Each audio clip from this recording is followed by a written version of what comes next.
to. Yeah. About to? We're already here. Welcome, all you Oh lords and my ladies of fate. In this stream, Look at that. we play all manner of tabletop RPGs for your entertainment. This is the only tabletop RPG Twitch stream that allows you to control the destinies of our players. Earn your fate chips just by watching. You can also earn them by following, hosting, or subscribing. Give us those Prime subs. Spend those fate chips to buy items or heal your favorite players. You can also make them say or do silly things, even force them into random encounters. Ooh. Oh, who's listening? Who's listening to the stream? Knock that off. Knock it off now. All right. Tonight, we are playing Dungeons & Dragons 5th edition set in the world of Edinia, a place where diametrically opposed factions are vying for all control of magic in the world. How we doing, everybody? It's been a week. Yeah. That's true. That was your cue. Yep, please, you can all say hi. Hi, I'm good. How are you guys? Hi, everybody. Our wonderful girl. Well, I am Armand, the humble dungeon master for this wonderful campaign. Joining me this fine Wednesday evening or morning, wherever you might be coming from. It could even be close to Thursday morning. Who knows? It is Thursday morning. We have Good Devil as Quentin, our half elf warlock extraordinaire. You have Jessie. Ooh, I got the She will be playing Holly Hera, the half elf druid. Nat.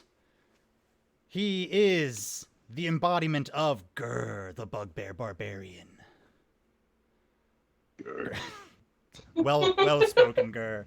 Then we have Tavy. They will be playing Sister Nova, the Asimar, paladin / sneak. Hi. And then we have Jen Washitashi, and he is playing Gray, the half-orc sorcerer, because that makes sense. Hey there, hi there. Oh, there. Look, I don't like to pigeonhole my players. If they want to be an orc and they want to cast magic, go for it. I'll do what I want. Right. All right. Well, so we're trying out something new with the streams. So, for some extra fate chips in chat, does anyone want to tell me? Now, at the beginning of last stream, I made all of the players roll an insight check. If anyone can tell me any one of the pieces of insight they gleaned from this dream sequence, from their insight rolls, I'm going to award you 200 fate chips. And that's on top of your normal everyday fate chips for the start, which we're going to go ahead and give those out right now. I already Oh, perfect. Right, it's already done. We good. Woo! Oh man. Okay, That's true. So Atlas got the easy one. She took the easy way out on this one. Gur did think he looked really good from that angle. Yeah. Oh, she's blasting it all. Q noticed Ada's body wasn't Ada. That was very good. Yep. I remember that. Mm-hmm. At this point, I'll double the fate chips if you can tell me the other one.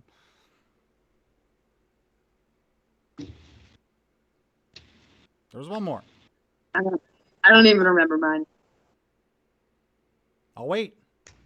Well, while I'm waiting for that, I believe we were going to start with what Sister Nova saw. we absolutely are going to be starting with that. Before we do that, though, I want to thank everyone who was here and took part in that wonderful event last week that got us our next tier.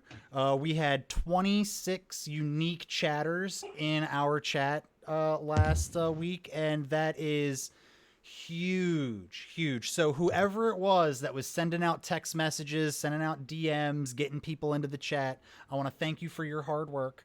That was amazing. And don't rest on your... Still getting Twitch to... fighting with Twitch to get them to recognize it, though. Well, we'll call Jim. We'll call Jim Twitch on the phone. We'll set that straight. So yeah, that's that's pretty much where we're at. And yes, Atlas, you got the other one. Holly noticed that the temple wasn't on the island anymore. Go. That you win. You win. Let's go ahead. If someone could give her 400 fate chips for that. Because all I asked for one, she gave me all of them. We gotta give her something, right? Right? Yes, golf claps all around. Wonderful. Thank you. So Actually clapping. we're going to start as Sister Nova's consciousness rising over her limp, lifeless body on the battlefield. And she is transported away back to that courtyard with the tree. And standing there now, Sister Nova, you have described for us the church's depiction of Skepta. I've shown you the ethereal, smoky kind of energy that she was displaying herself to you as in the beginning of this vision. But standing in front of you is something completely different. You feel that this is Skepta. Why don't you describe for us what you're seeing? The actual Skepta. Like the real Skepta, not like what the church has put in murals and stuff. Exactly. I feel like Skepta to Sister Nova and the real... Okay. Skepta is like an idea. Skepta is... I imagine Skepta appears as like a silhouette, like a stained glass silhouette with lots of moving lights and shadows from within, with lots of like, and also a lot of like colorful shadows cascading around them, right? And because representing that not everything can truly be seen for what it is. And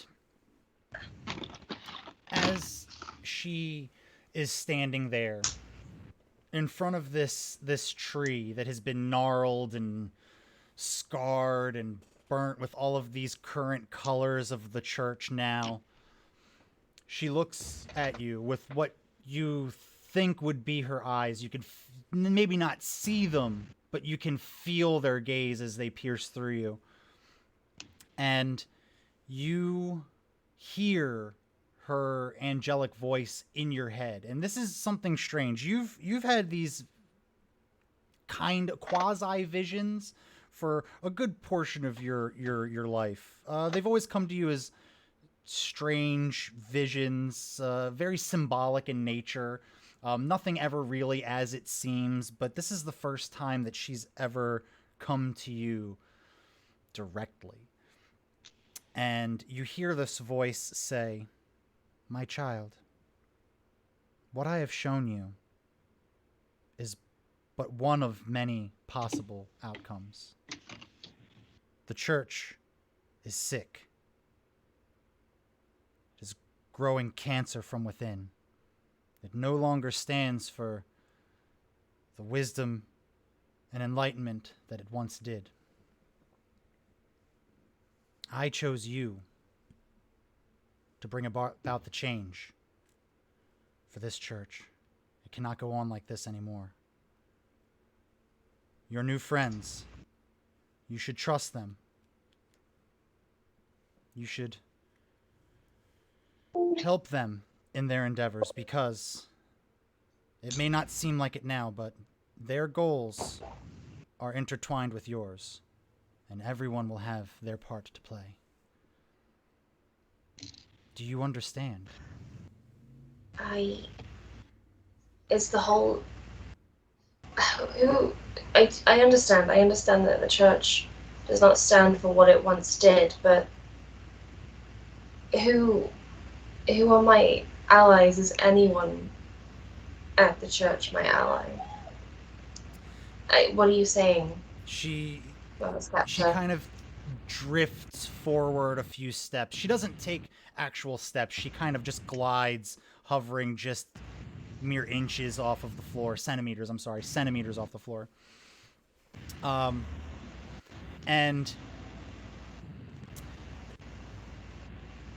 as she gets closer, you hear the voice again. She goes, "While not everyone in the church may be corrupted, it would be wise to not trust anyone but these friends that you have made. They have nothing to do with the church, and the mission that they are on is of grave import."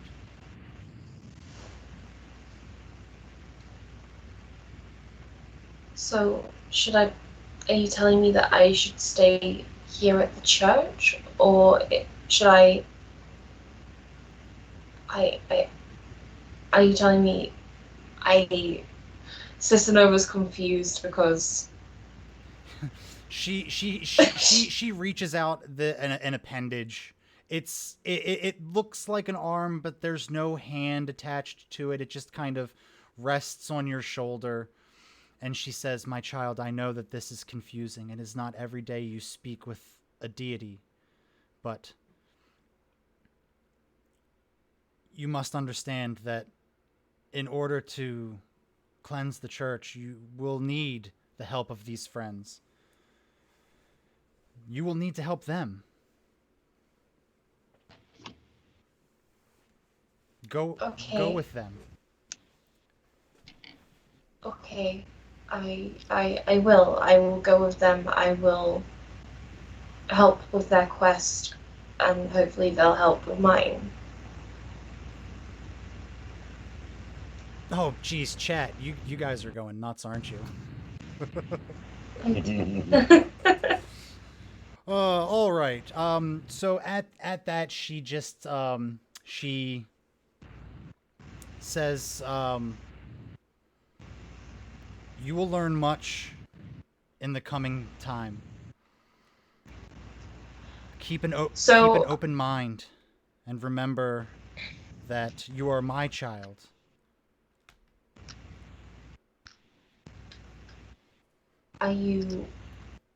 Is the holy eclipse bad then? At that, she just kind of the lights, all of these multicolored lights, the cascading shadows, all grow extremely dark, and this bright red light starts glowing from this outline around her, and she says, "The holy eclipse is the problem." Like, but does he know that he's the problem? Is this like a conversation we could like have with him? Because like I feel like he wouldn't do something like super bad like intentionally, unless I don't know him at all. She goes, "There is more to this than meets the eye, and that is all I can say. You will learn everything you need on your journey.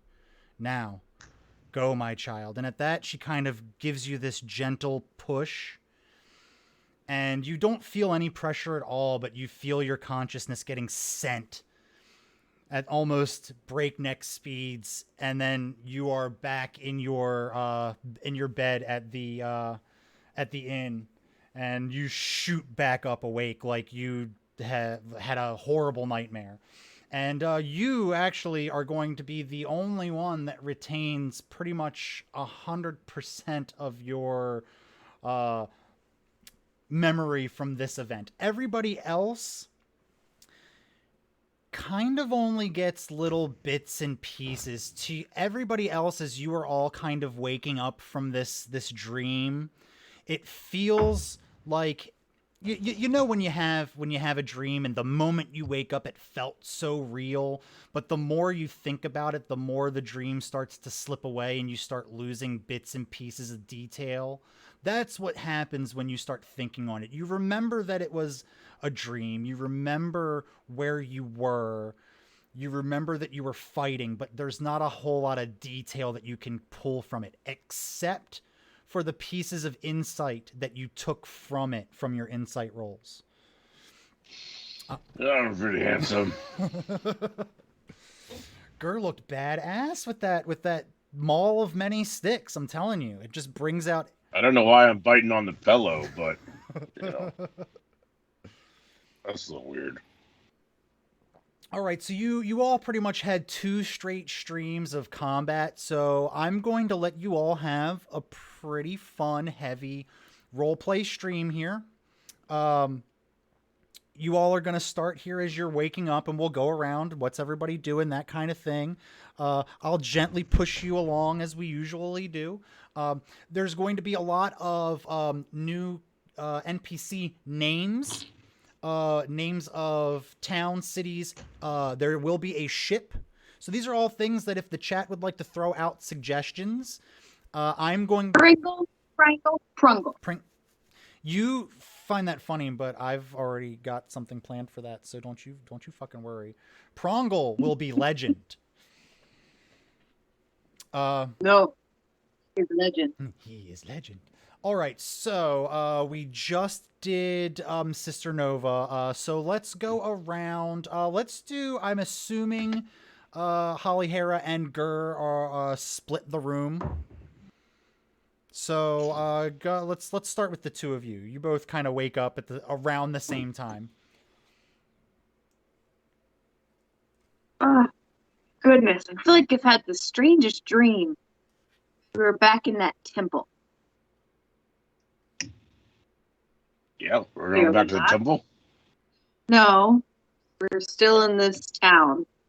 But we're leaving today, right? I sure hope so. How did you sleep, Gur? I feel pretty good. Good. All right. You hear So we a pack up knock and- on the door. Housekeeping. Go away. Sheets, towels. Go away. Okay. For the love of God, no, it's only go away. So you both wake up. Let's bounce over to Gray and Sniffler.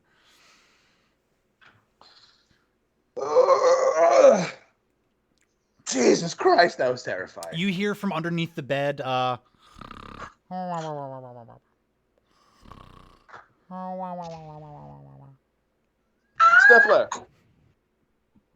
Sniffler. He wakes up and with the exuberance that he always shows, just bounces up on the bed. What's up, buddy? How you doing? I'm scratching behind his little head. Hey, man. Good morning. You feeling good? You feeling good? You feeling good? I'm not feeling good. You don't remember this dream, but do you remember when I woke you up last night and I was like terrified that you weren't alive? Do you remember? Do you feel that? Do you remember that at all? Okay. Well, I was scared that you had died. He walks up and he just puts his little stubby little flap hands on you and kind of nuzzles against your chest and goes, "Wah." Oh, dude, you're the best. You want to go back to sleep? Do you think we can get away with that? Let's just go back to sleep. Wah. And then he just kind of like nuzzles into you again and just.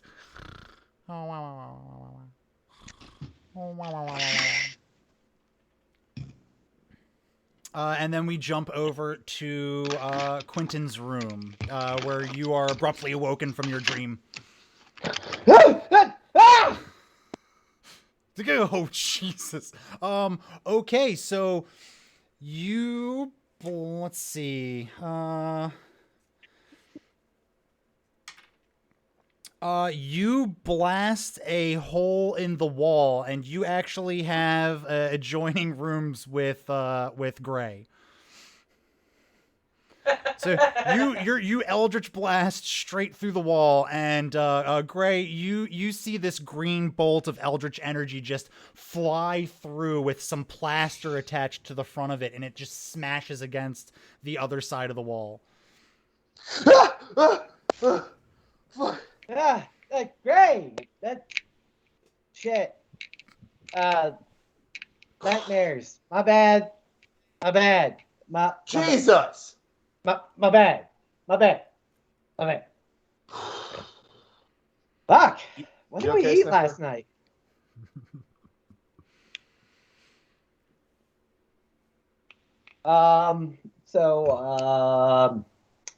I guess we don't report this to the front desk and just go about our way. Did it you would- leave a credit card on tab? Because I didn't. We should I'm just get out of here. pretty sure it's Shortbeard's tab. Yeah. I think as long Okay, as yeah. long as you're out by the 12 o'clock checkout time, I'm pretty sure no one's gonna check it. No one's gonna see this until y'all are long away from this town. So, Let's get out of here, dude. I'm suddenly feeling a continental breakfast. I don't know about you, Greg. Let's head downstairs. Let's hit it, bro. All right. So I take it you both kind of get your stuff together, pack up, and head on down to the lobby area, the area where the food, the bar, pretty much. Are we still at the what was it? The itchy octopus or we're still there. You've been here for forever. God bless. Son of a bitch. I want something different for breakfast, god damn it. I know what they're gonna have. Coffee and calamari. I got calamari omelets right here. The old CNC. All right. I'm gonna head down with a sniffler in my breast pocket. I'm just gonna start heading down. I got all my shit packed up. I'm ready to go. Perfect. How about the rest of every? Well, how about Gur and Holly Hera? Are you all getting yourselves together and heading down? Yeah. Okay. We turn to Sister Nova's room where she is quickly awoken from this vision. Sister Nova's not really sure what to do now because her god just kind of heavily implied that she should kill her father figure. Right? Hey, I'm setting up for decisions later down the road that you don't want to make. It's gonna be so much fun. Black. I think for the first time ever, Sister Nova doesn't write in her journal. Oh, keeping this one for yourself. Yeah, she's not sure if she wants anyone else reading about this experience. Can't say I would blame her at all. So she's like very anxious about not writing in her journal because it's like a religious practice for her. But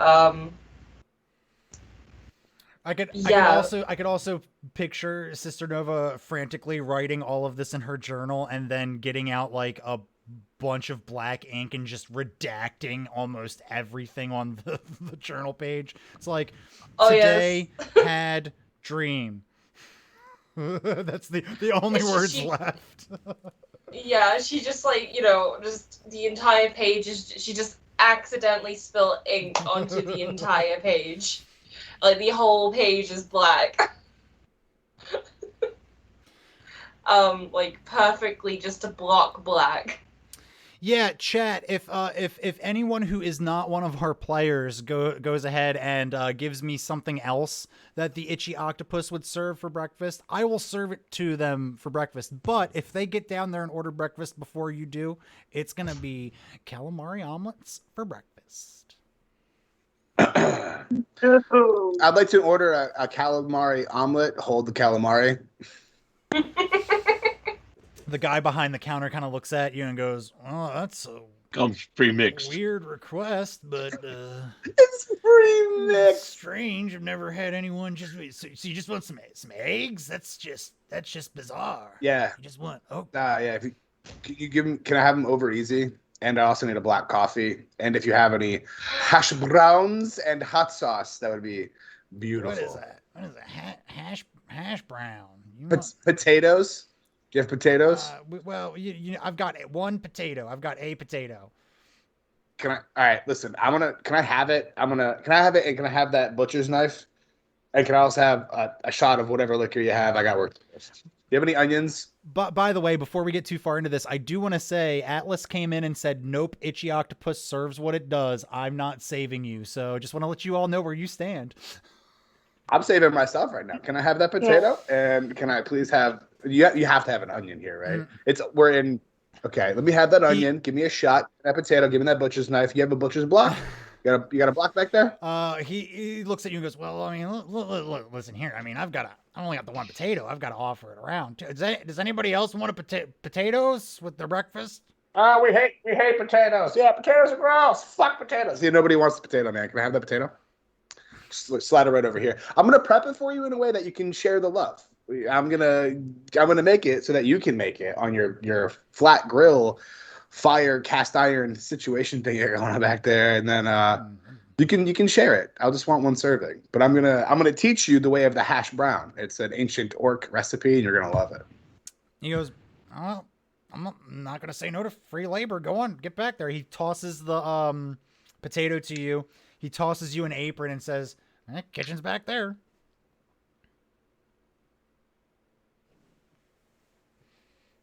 Oh wait, you forgot my shot, sir. I can't cook on an empty liver. It's a little early for that, isn't it? Just a little bit. I mean, I don't know where to give me. All right, well, Do I hear this? Yes, you absolutely do, because this is happening right at the I mean, absolutely, barkeep, but hair of the dog that bit you, right? hair of the dog. You want? Yeah. Right. Slime of the octopus that. Oh, slime. Gotcha. Slime of the octopus. So he goes and starts whipping up something, and he slides you, Gray. He slides you a shot glass, and it is as black can be. It is just dark. He goes, "This is some strong stuff. It's a little bit of whiskey, but the secret ingredient. Shh, don't tell anybody. It's squid ink. Yeah. Mm-hmm. You gave me the shot glass of black stuff. Of course it is. I commend you, sir." Hands down. Slides the glass back. All right, time to get to work. And while I'm you're SpongeBob back for the there, next we hour. got three orders of calamari omelets and the hash browns, obviously. But if you could get those out here pretty quick, yeah, thanks. Yeah. What tables are they for? 7, 14, and 3. Sounds great. Okay. Flip, splat. Flip. You know, splat. I was gonna move on to somebody else, but I kind of want to see where this goes. Well, I mean, right now I'm cooking. You move on. It's going to take me at least a minute.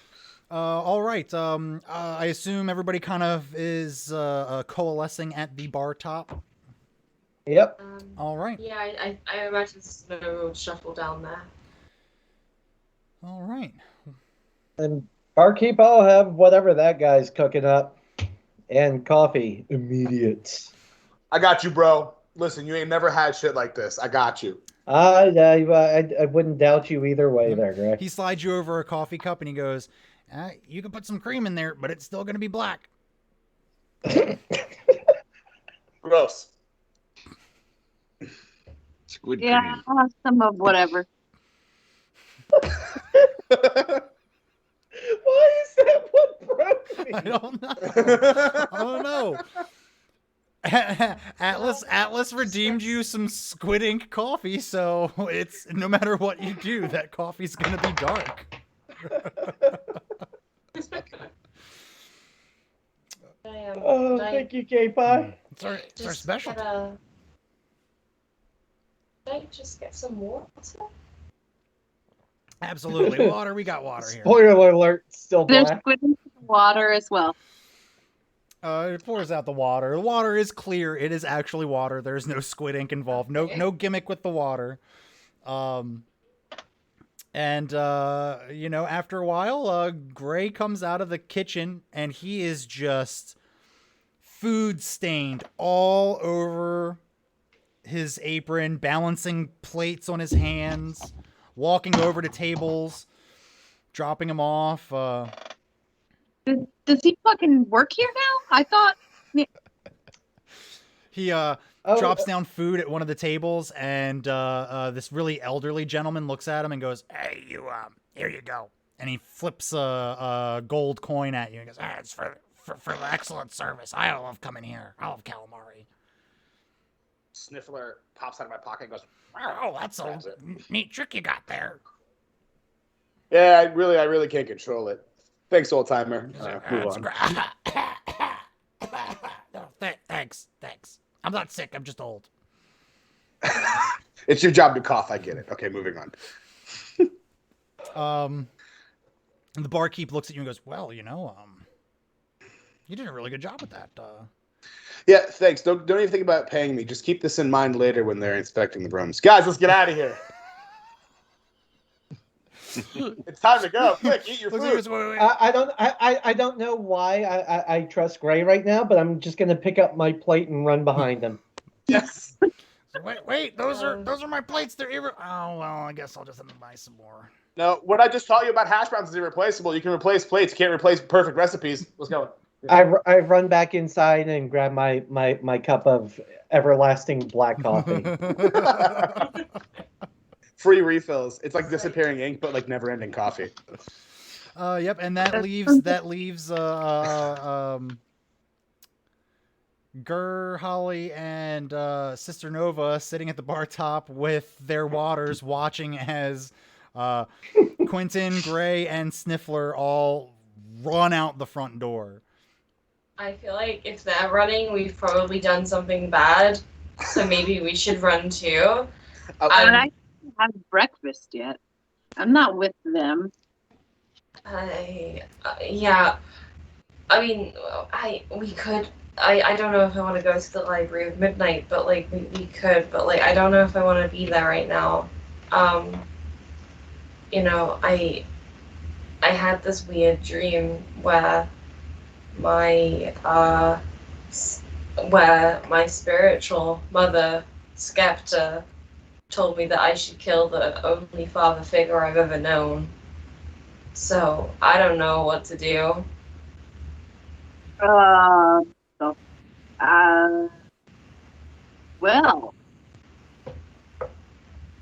You want Gur to do it for you? No, I think she wants me to do it. Well, which is kind of worse. Yeah, a little bit. I mean, if you decide that's what you want to do, you've got a crew. Yeah. I mean... Yeah. Should we go kill my dad now? Breakfast first. Always breakfast first. Okay. Can't kill dads on empty stomachs. Regicide on an empty stomach is just bad news. Bad news. I don't know.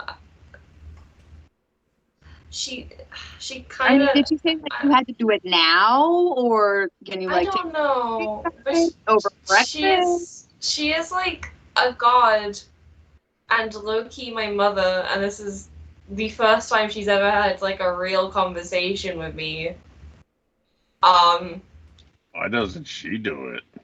I don't know. She kind of looks like a stained glass window. So I feel like stained glass windows don't do a lot of murdering. Are you Mom's sure? a stained glass window? Something in your drink? I don't know. There was like this whole fight sequence on this island. There wasn't really an island, and you guys all died. And then What? Was it in the Sorry, what? Was it in the temple? There was a temple. I've never seen this temple before, though. I'm not even familiar with like the religion, but like there wasn't like a lot of. Oh hey, thank you, Wistex. Well, hearts in the chat for Wistex. Yeah, let's smash those hearts for Wistex. What's up, Wistex? Thanks for joining us. Love to see that support. Thank you so much, dude. Yeah. Woo! I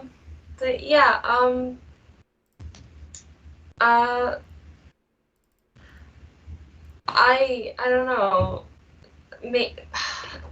I've never seen this temple before. There was this bard who you guys all seem to recognize, but I just didn't. I just straight up didn't. She Bard? looked like a cute girl. She had like a musical instrument, and she was like dead or something. That sounds like Edda. Oh my god, that's what you guys all called her in the dream. What? Yeah. I told you This about sounds familiar. Did I look strikingly nice in this? Like powerful. I mean, I guess. Barry, you always look nice and powerful. Yeah, that's true. I don't know. I mean, I don't know. Maybe it's all like nonsense. I don't want to kill my dad. Well, like, I don't want to kill my dad. did you say you had to do it now, or can you take some time to think about it? Have one last happy day with breakfast. Yeah. Can we go to the desert and kill him later? We could go to the desert and kill him later. Yeah, that's always an option. Kill him later. Wait, did you say when you had to kill him? I don't know. I feel like a god reaching out to you and telling you that this person's pretty bad and saying they need to die. That sounds pretty urgent. Yeah. But are you certain that it was Skepta? It felt like Skepta. It didn't look like what the church says that she looks like, though. Because, like, the church said that, like, she's, like, a person who sits on a crescent moon. But then she was a tree. And then she was a window. It's such an accurate So- description. I love it. I mean, I can change into some stuff, but I've never wanted to be a fucking window. That's like some Zeus shit right there. Sorry, that's Yeah. like some Zeus shit right there. Came back as a window. I mean, she was a pretty cool window, to be honest. Oh wait, I got an idea. Hold on. And I pull Bonk out. Set him on the table. Aye. Bonk, what should we do? Yeah, do about what? It's early. It's too early for this. Sister Nova said that she's supposed to kill her dad because her mom's just a window. Wait, don't say that too loud. Don't. Wait, see, the new girl's mom is a window, and the window told her to kill her dad. Yes. You guys are on something else. I'm on the floor. Yeah, buddy, you are on the floor. Yeah. Is that a dead animal's skull? Yeah, this is Bonk. Yeah, I don't think they always ignoring me. I don't think they like me very much. I don't like you very much, but you know that doesn't stop me from listening to you. I don't think you have a choice. Whatever. I'm getting put back in the Does bag, he- aren't I? If you don't have anything useful to say, Nah, well, Can I cast Identify on the dead animal skull? sure, yeah. Yeah, cool. Because So you cast, and this is the first time anyone's tried to do something like this. You cast Identify on the skull there.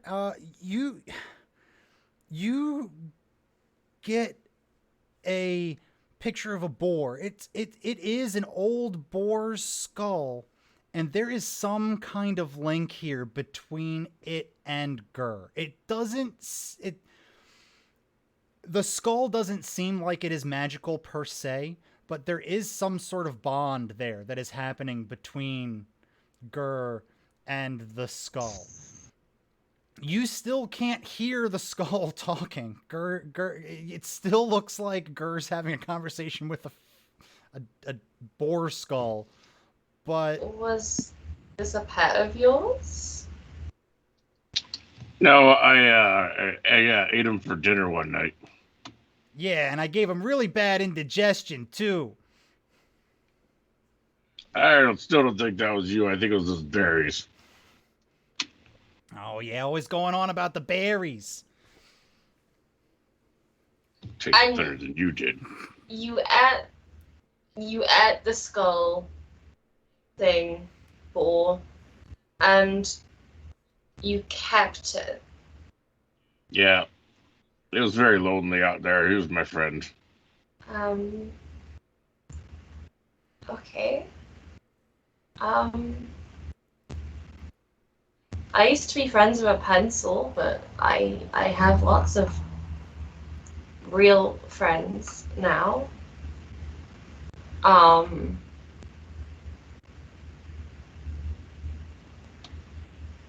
got real friends now too.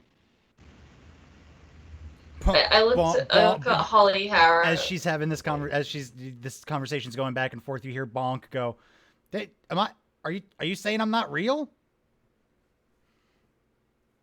That hurts, man. No, I'm just saying they're better friends. That's all. Well, yeah, I mean, okay, that's fair.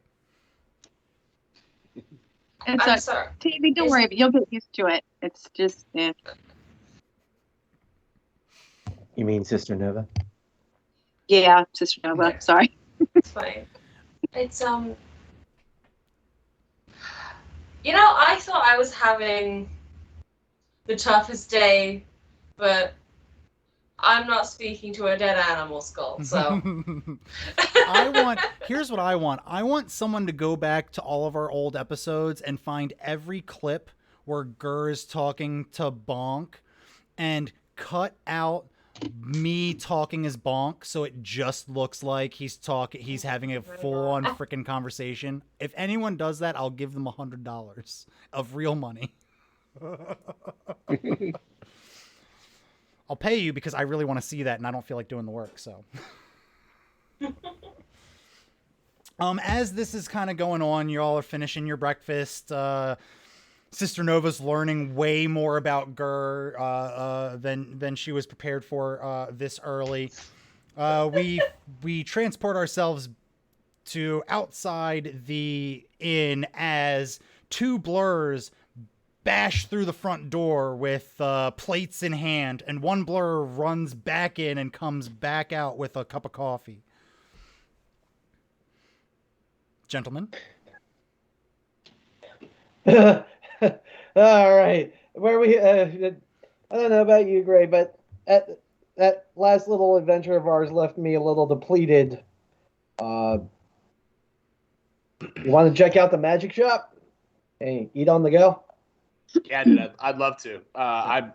As a sorcerer, I have yet to purchase anything sorcery. Do me a favor, and both of you go ahead and roll an insight check. Oh. How do I do anything? How do I do literally anything? Quentin's is enough. You know that Gray, you're just ready to go to the magic shop. You're like, fuck it, let's go. Quentin, you look up at the sky, see where the sun is, and are remembering that you all have a date with this caravan that's waiting outside of the city, and they are prepared to leave pretty early on in the day. You probably wouldn't be able to make it back to the Magic Quarter, but there are some shops between here and the entrance of town. We have a basic adventuring supply shop. We have a weapon and armorer, basic potions, and a music supply shop. Basic potions? Basic potions, exactly. Potions are not inherently magical, so they're not frowned upon in this city. Things like healing potions, basic potions. Basically, you're probably going to be able to find some healing potions there. Wrong. Well, but now now hold on. I like what you did with the potatoes, man. Anyway, I'm looking at the sky. That sun's already getting a little high, and we do have a job, and we should probably head that way. There's some shops along the way we could pop into. There's that music shop. Oh shit! There's a music shop. I might have to go there. Oh shit, dude. Hold on. Ugh. Let's go. All right. Well, I know where I'm going. Yeah, I'm gonna just go with you. No. All right. You open the music door to the music shop. And, go ahead. I was gonna say, on our way, I'm just gonna say this to you as we're going. Hey man, do you think there are any like pub stores? Pretty sure those are just pubs, buddy. But do they sell this? Roll a perception check. Do they sell things that they sell at pubs in mass quantities? I'd like to buy some pub-like things. I'm doing it.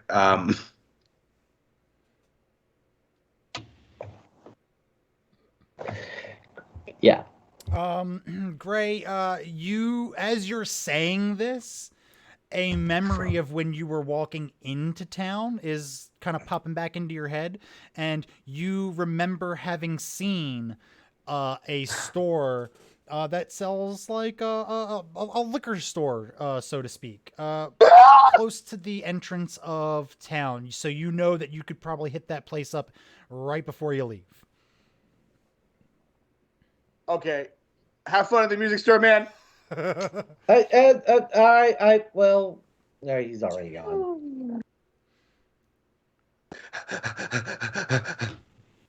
All right, well, we're going our separate ways.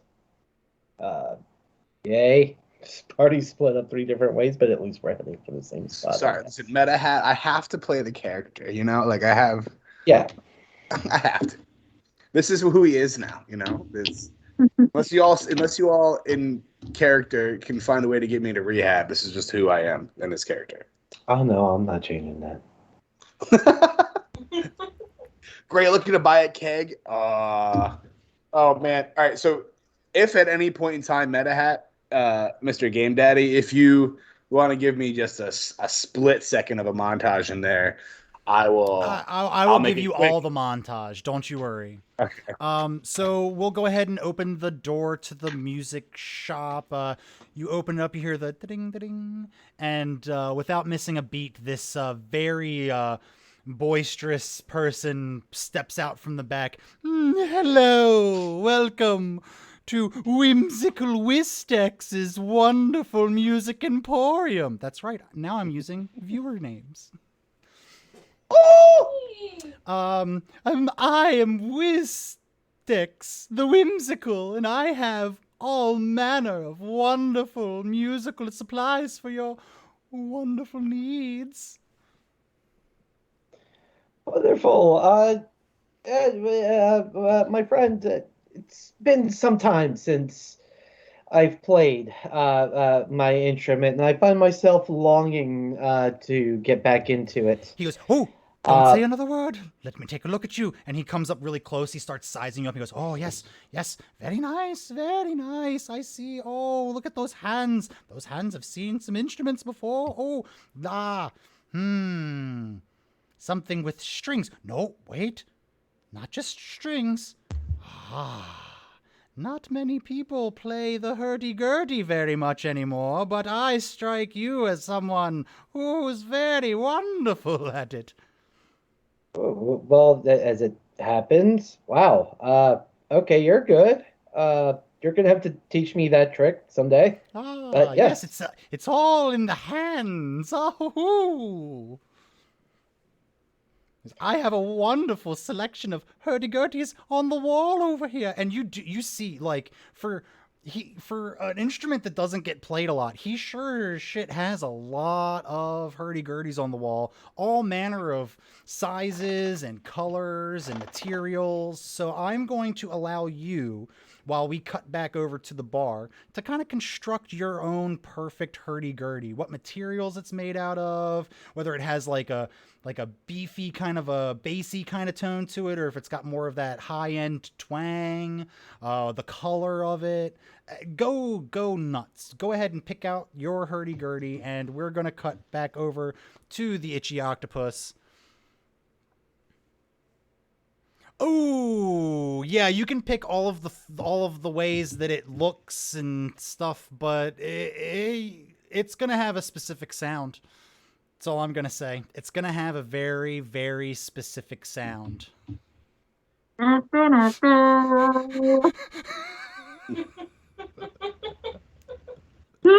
Wait, I like this that. all that it plays? Suddenly, Gur gets pumped. If you want to buy a normal one, and we'll give you 2.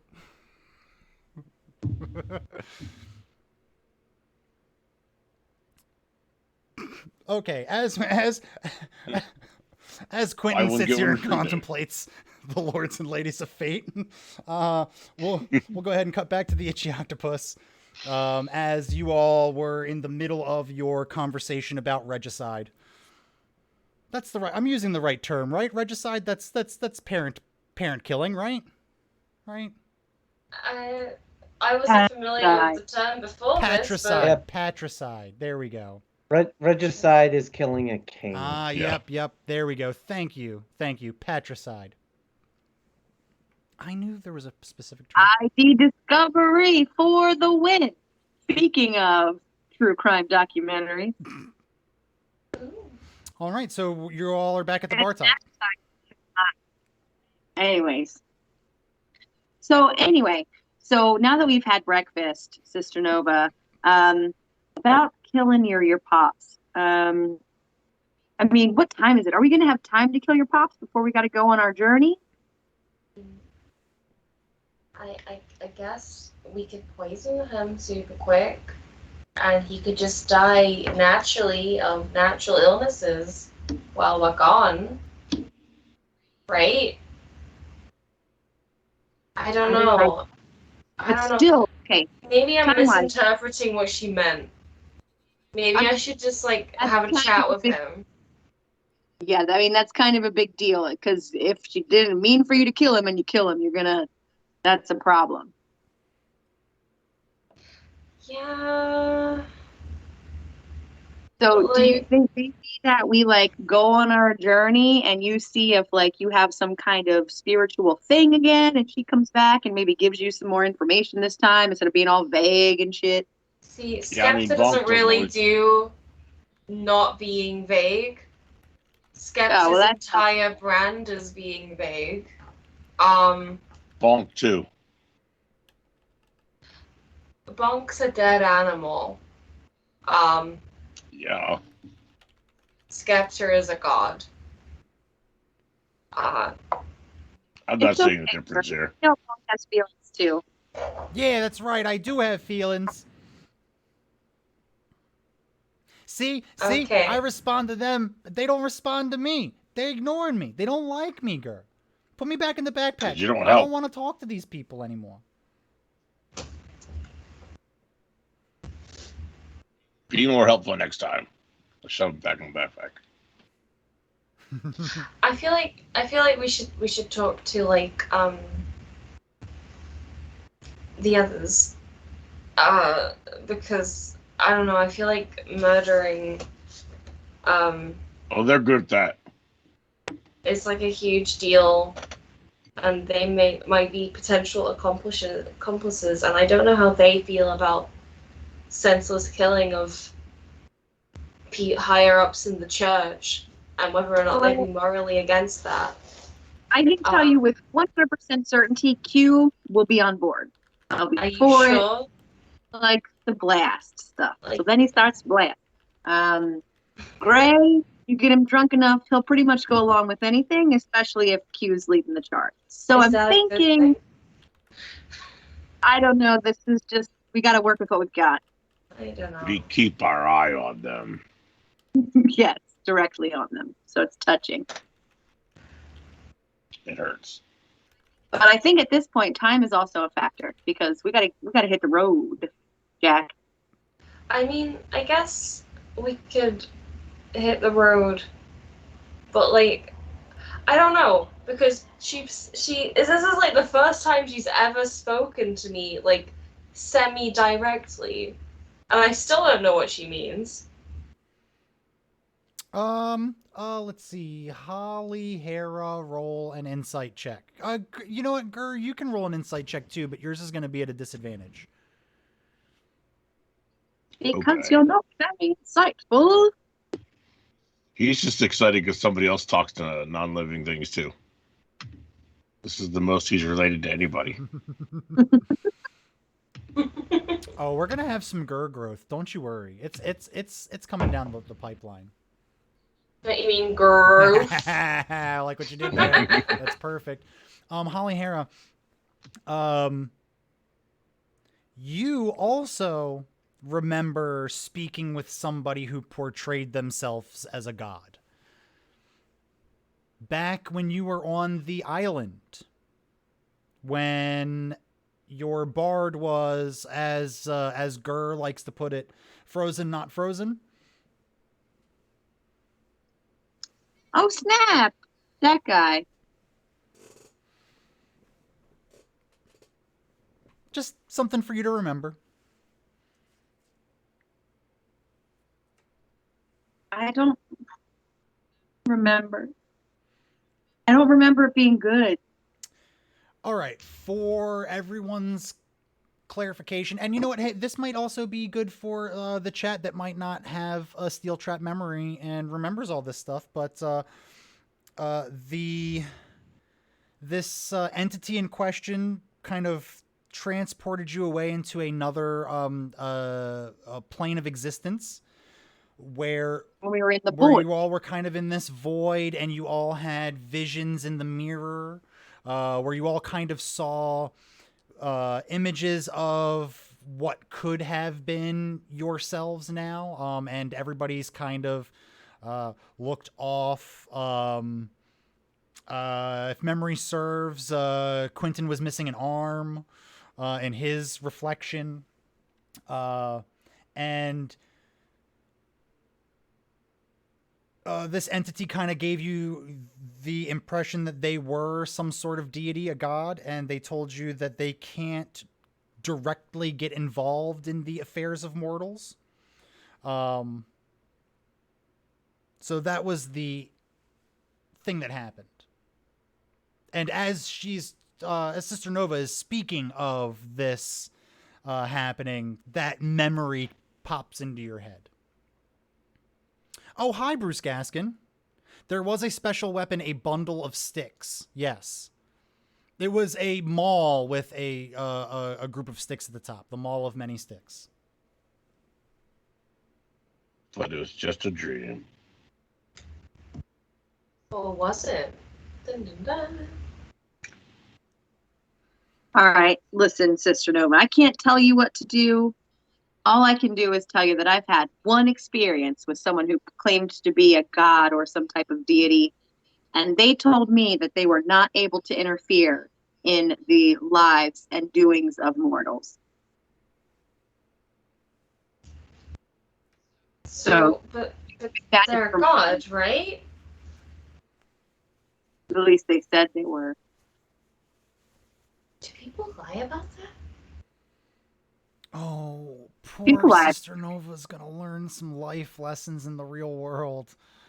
People lie. They lie a lot. Like, all I'm saying is, why would they lie? If you are not certain, don't kill somebody. Oh, and I think that if this person is who they say they are, then they're going to come back to you at some point and say either, hey, good job not listening to me, or why the hell have you not done it? Right? I mean, I think. I don't know, probably feels like I should speak to the Holy Eclipser about it. But, like, I don't know if I should tell him that I thought about killing him. Yeah, because what's he going to say to that? Yeah, ooh, don't kill me. Like, I don't know. System was having a big old crisis. Well, as you are having this crisis, we are transported to another shop where a thick blur is just running around from aisle to aisle, clanging glass bottles together, trying to see whether he can get this or this or this or this. And it is Gray. Oh, go ahead. Go ahead. Before we describe everything that's happening in that scenario, you had something you wanted to do on the way. Is that what I'm getting?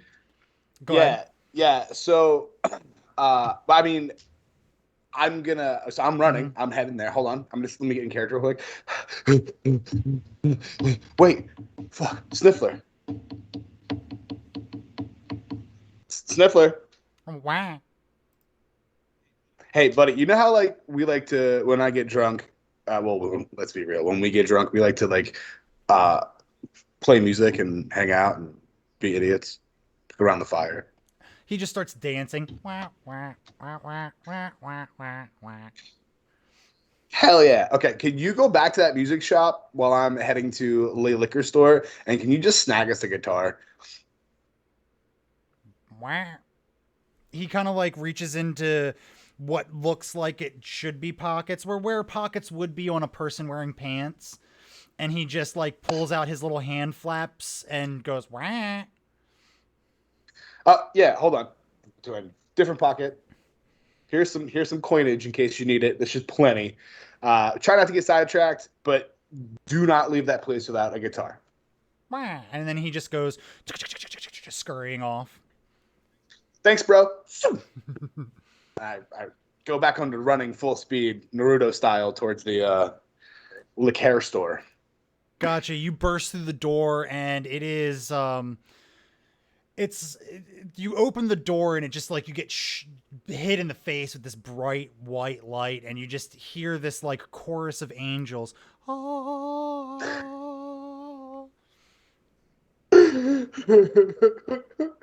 So beautiful.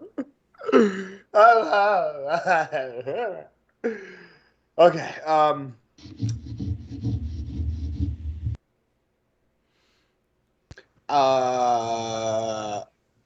Can I have one of everything?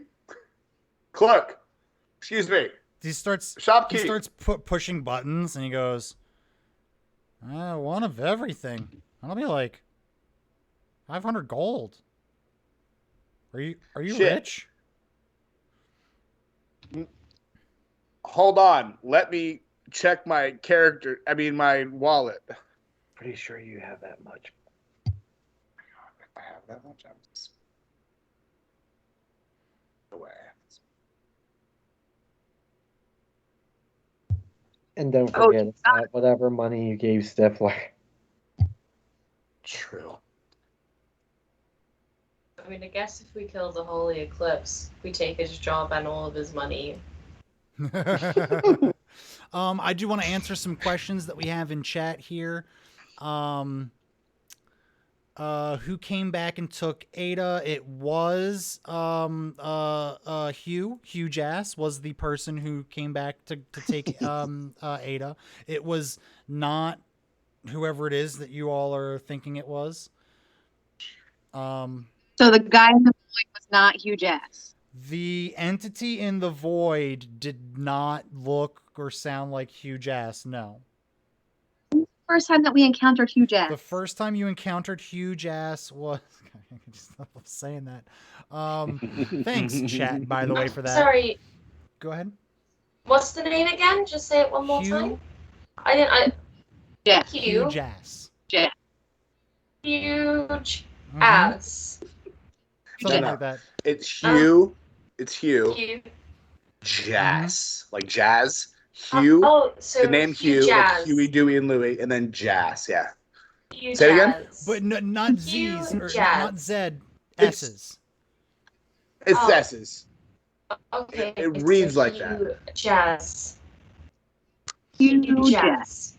Yeah, huge Okay. ass. To anyone who's just popping in now, thanks for sticking through that. It's the son of Harry Jazz. Oh no. What have we done? Harry was my father. Did that clear everything up for y'all? You all encountered Hugh first in the caves on the island. Mm-hmm. He came. That's right, and he was like, "You need to give me the thing, and then I'll make sure you're off the island." Mm-hmm. He wasn't the guy in the boy. Okay, True. I'm clear now. Yep, I remember now. I will remember you. What you mean? I will remember Hugh. Will Hugh remember me? Sorry. No, he won't. Okay, so let's go back. We're bouncing around a lot here. Let's go back to the music store. Quentin is like wide-eyed, like a kid in a candy store, looking at all of these beautiful hurdy-gurdies, and you hear the door bust open, and you hear the pitter-patter of very familiar feet slamming against the floor. The as Sniffler runs up to the counter. Wah.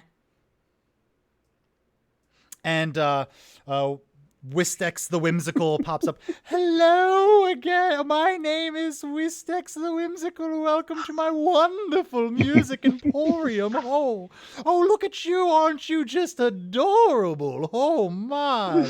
What can I do for you? And Sniffler just goes, wah, wah, wah. He goes, oh, my. Well, I'm sorry, but I don't speak weird. What would you like? What would you like? Oh, I see you have a coin purse. Are you a paying customer? What would you like, my little friend? And he waddles up to this little guitar. You did not give Sniffler a lot of direction. The only direction you gave him was don't leave without a guitar. And Sniffler is gravitated to this guitar that is Sniffler-sized.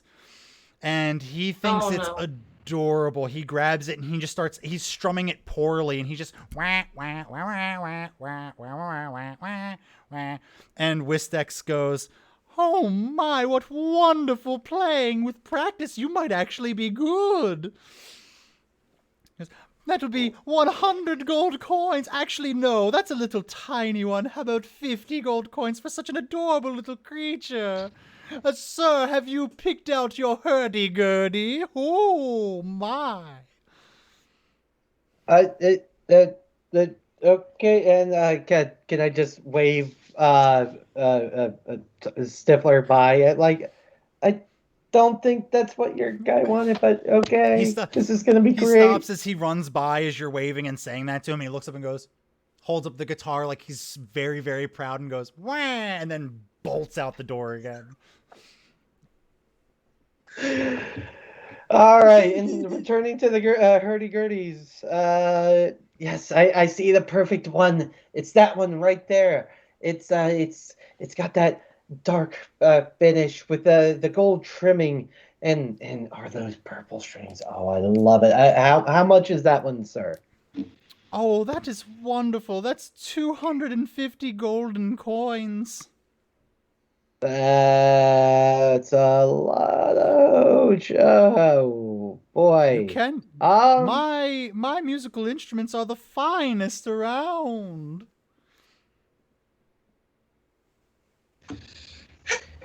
So, Gesundheit. I think the lack of music in our respective lives is actually about to be eliminated.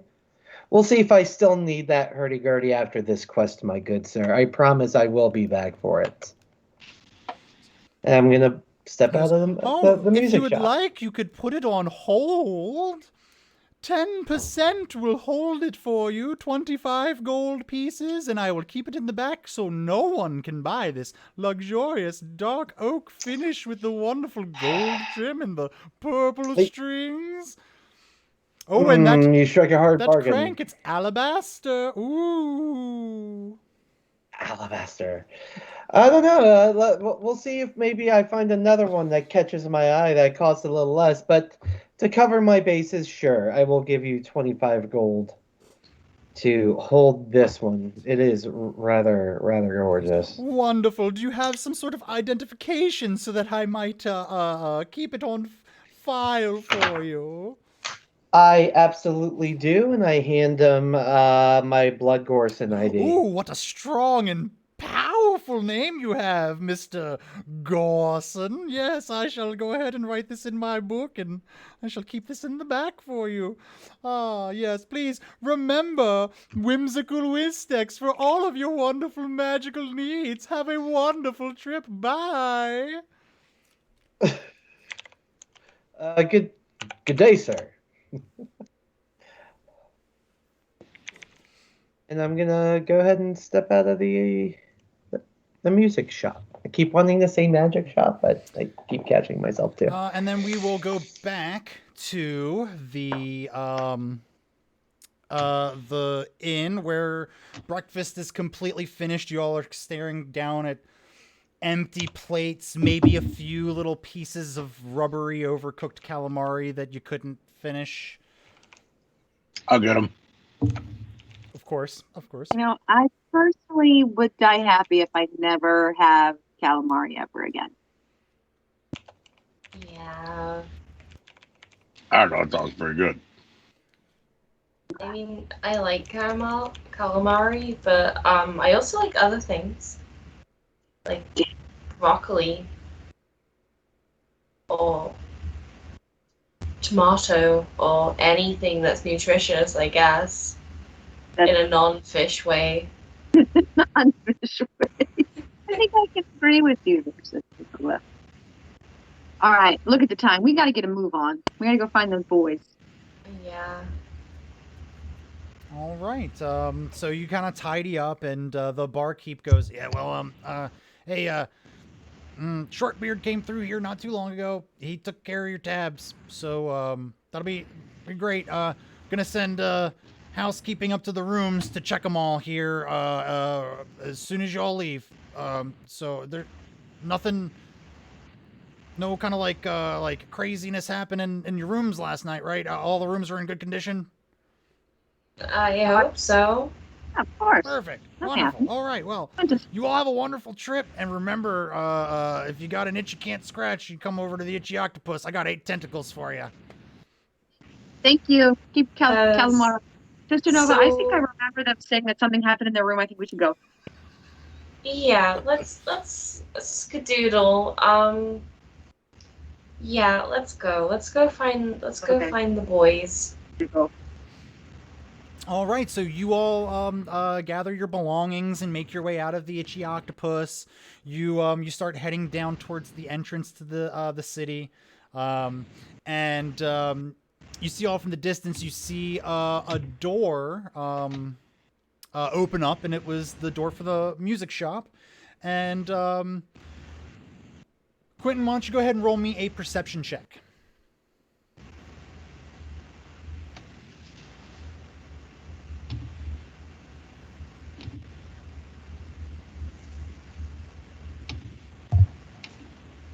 There we go.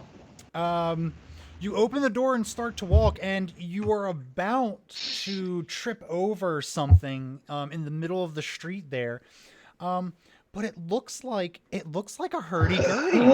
Now, it does not look anywhere near as nice and fancy as the one that you put on reserve in the shop. It looks a little worn, a little beat. The strings probably could be replaced. You probably could sand down the actual thing of it and give it a nice refinish, but I mean, it's in working condition. And it's the right price. And I'm gonna pick it up and slap that sucker on my back and continue about my day, suddenly feeling a lot better about my fortune. Oh, a great day for almost. It's been a banner day for everyone except for the party member who was instructed to kill her father. So let me help you out of your chair, Grandma. All right, so you. Yeah, I'm glad everyone's having an equally good day. We're all having such a great time. So you're walking down the the three of you notice Quentin bending over, picking something up, and he looks very giddy as he's strapping what he picks up to his back. And as you're walking by, you see the stares of a lot of passersby, all the people going around to their morning jobs or doing their morning errands. You see a bunch of them make way for you all. Like they start moving to the opposite side of the concourses or the walkways, trying to put as much distance between them and you all as possible. Someone comes around the corner and makes eyes with Gurr, and that person just goes, ah, ah, ah, and then they just run. I don't think he's having as good as a day as we are. Happening. Did someone forget to disguise yourselves? Yeah, you guys are all together now at this point. You've been, Quentin is with the group now. Hey guys, how was breakfast? Squishy. Squid. Yeah, it's always has that weird rubbery consistency. What's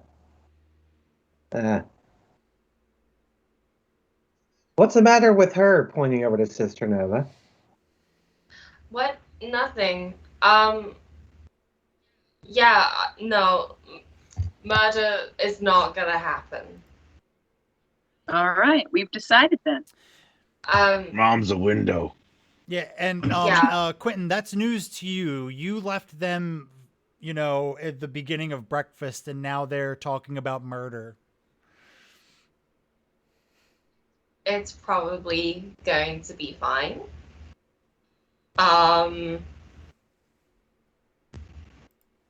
Yeah. It's probably going to be fine. I think that you're right. I think it probably is going to be fine. Yeah. It also probably might not be. We don't know. But we got a job to do, don't we? Isn't that something we're supposed to be doing? Yeah, and that job isn't murder. Not yet. Anyway. Is Gray okay? Is Gray? He actually, we were both going to go to the music store, but then he remembered there's like ABC liquor over there. And he immediately started salivating, and all of a sudden, and I mean in a quarter second, it was impressive. Gray was there, and then there was the shadow of Gray and just a trail of dust. Oh my god. My mom is like that, except she's also a window.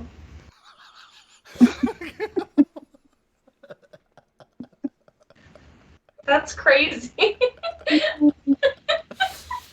I'm just gonna turn to Hallie, and Hallie.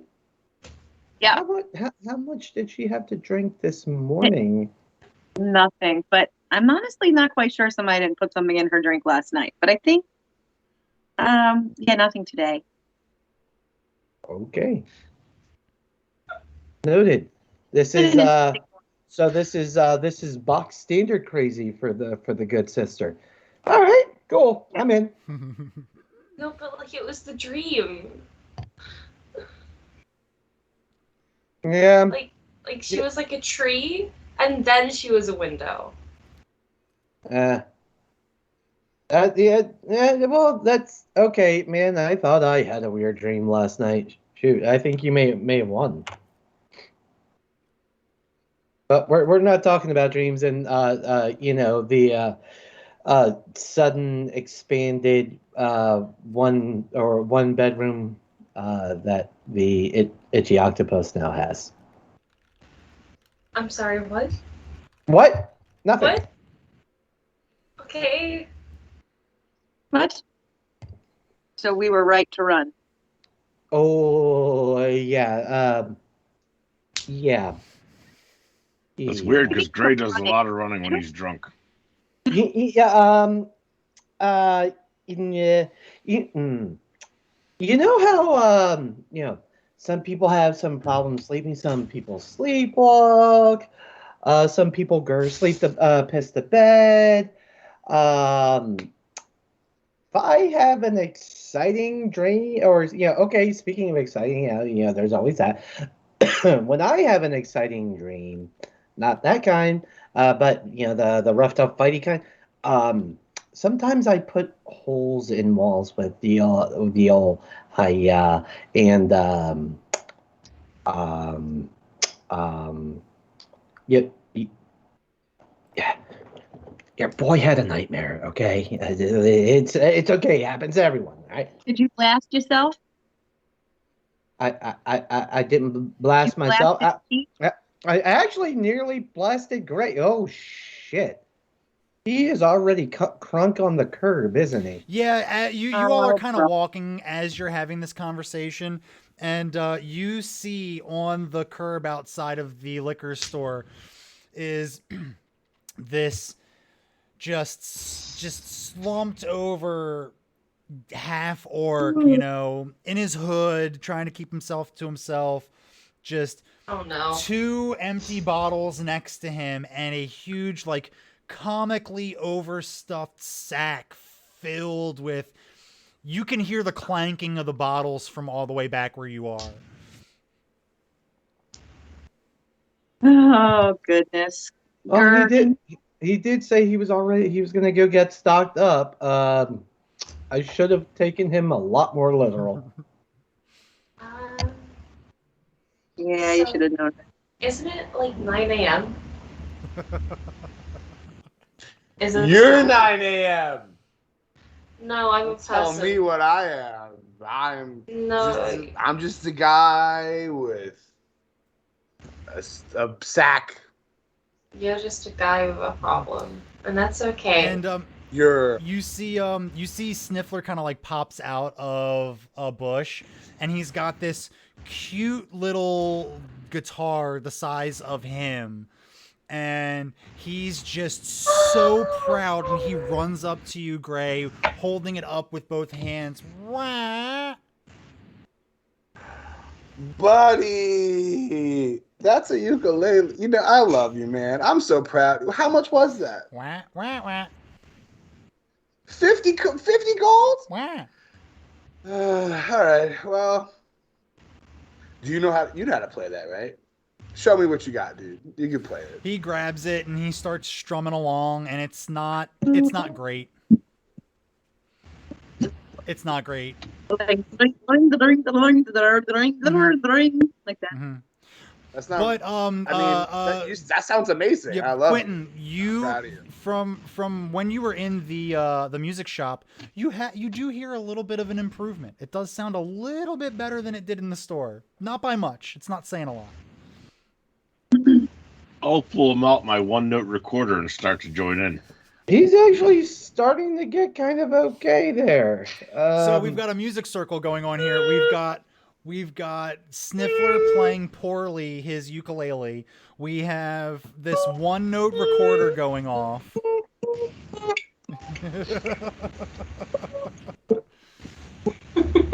Oh, what a wonderful day. What a wonderful day. So now the whole group is kind of here. You're meters away from the front gate. Gert, can you tell us how you feel? Strong?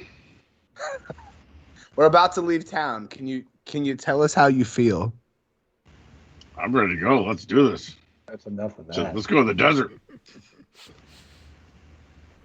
I've never left town before. I'm really excited, but also Oh, you're gonna love it. Plenty of people to meet and kill. I don't know. No. See, I don't know if we should be murdering anyone right now, especially now. Okay, sister. Do you need practice? We can go practice. sister. And not on my dad. I'm just gonna, gently place my hand on your shoulder. Do not ever interfere with Killing Day. You don't know what that is now. There's a day. Bitch! There is a day. There is a day. Absolutely a day. And when it comes, you'll know. Is it like a metaphor? I'll be sure you know all the songs. The killing songs. The songs? The joy that comes with, oh, glory be. It is now. As you're explaining this, like Sniffler jumps up onto your shoulder as you're explaining the Killing Day songs, and he is just strumming along with you.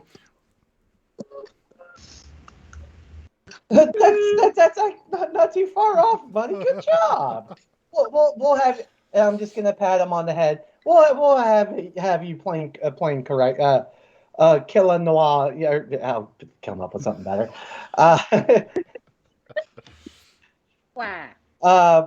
Before the day comes. But this is the good first effort, buddy. And then he hops down and runs back over to Gray. At that, go ahead. So, and I'm sorry, Killing Day. I have taken my hand off your shoulder, and I am now done with the subject.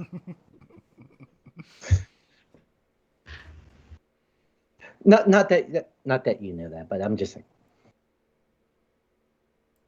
Killing Day. Killing Day. Is that soon? Hopefully. It's a day, and we're killing. But like, is it a set killing, day? and then there's is also an annual thing, it's or is also it a month? Yeah, I mean, you got it. It's a day, and then killing. You know. But like, what day is it? Yeah, it's a day. You got it. No, You got it. but It's a day, and then No, but what day? a day. But when? When it arrives, it will when announce killing is itself, when and it'll we make kill. perfect sense. No, like how far away is Killing Day though? It's as far away as the killing happened. Like, okay, Sister Nova gets out like her calendar on like in her like journal. Could you tell me which day? Yeah, is Killing Day, so I know when. One of those days. Oh, but like which one specifically? All of them are literally Killing real Day. quick. Sorry. All of them. Every day is Killing Day. Is that your calendar? This is my sister? calendar. Here, hold on. Can I see that? Yeah. Yeah. And I'm just gonna start stamping every day. Wait. Oh no! Well, you wanted to know. Hold on, sister. You wanted to know if you want to join in. The ritual glory that is killing. Is this like a religious thing for you guys? Is this like a holiday? Yeah. Oh, for what god? Who cares? Whoever wants the souls. I don't give a shit. Well, but like, no, but like, is it like to a certain pantheon? Is it like to a group of gods, or is it just? Yeah. See, here the thing is. Which group? Who? All of them. All of them. Different gods want different sacrifices on different days. I just happen to follow all of the gods and a fair few of the demons. Let's be fair, mostly demons. And they all have their own individual sacrifice day. So eventually it just gets to the point where it's like, oh, today's a holiday. Today's a holiday. Today's a holiday. Today's a holiday. Like every day, it's Killing Day. I guess if today's Killing Day, should we kill the holy eclipse? Say more. Okay, so like I had this dream, and my mom, who's like a tree but also a window, told me that I should kill the only person who's ever been a father figure to me, and it's been a whole thing. And some good old fashioned patricide, sister. You've been holding out on me. I don't know if I want to do it though. Like she might not have meant that. She was kind of transforming from a tree into a window. She was kind of having a moment. I don't know if I think straight if I was turning from a tree into a window. I think there's people that we can pay that'll sit down and talk with you about the whole door into a window, into a cat, back into a window, a door, and then mist. Oh, There's she's not people a you pay cat. for that. But you know what makes for great therapy? Going to a therapist? No, it's free. Freer than the therapist. Writing your feelings down in a journal and then scribbling it out violently? It's killing day. And killing days, like something about the patricidal flavor of killing days. I don't. You just gotta think of it as immersion therapy. You just gotta think of it as like exposure therapy, right? Like you write down in the journal, usually, I want to kill this guy. This guy's a bad guy. I'm gonna kill him. And then No, but, what like, we do is we then do that thing I mean, that we wrote down in the it's- journal, and it's less of a journal, more of a manifesto if you really think about it. And I'm drinking a lot, and I think we should move on with our day because I need to get more drinks in me, and I can only do that when I'm going and doing stuff. You know what I'm saying? At that, you working on your novel? Writing some pages? No, okay. At that, the whole group is together having this conversation, meters away from the From the gods? from the town guard, pretty much. Yeah. Don't worry, they're not paying attention to you. You all aren't being super loud. The only one who's being super loud is Gray, but he's too drunk. He's too drunk to be being understood. At that, we're gonna go ahead and have our halftime break. Nat, do you want me to go first, or do you want to go first? I can go first. Good, because I gotta pee. Let me get the teeth out. No one look. Perfect. There we go. Like an old man. All right. Well then, let's talk about some stuff. Obviously, we mentioned at the beginning, we got the new emotes made that we are trying to get unlocked, but for some reason, we're not getting credit for all those wonderful people coming in and saying hi to us last week.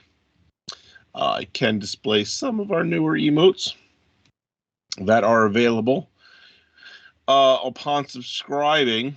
So as it stands right now, I think if you want to unlock some, there's bit donations. I think it's 1,000 will unlock the oops, too much. The face palm, little emote there.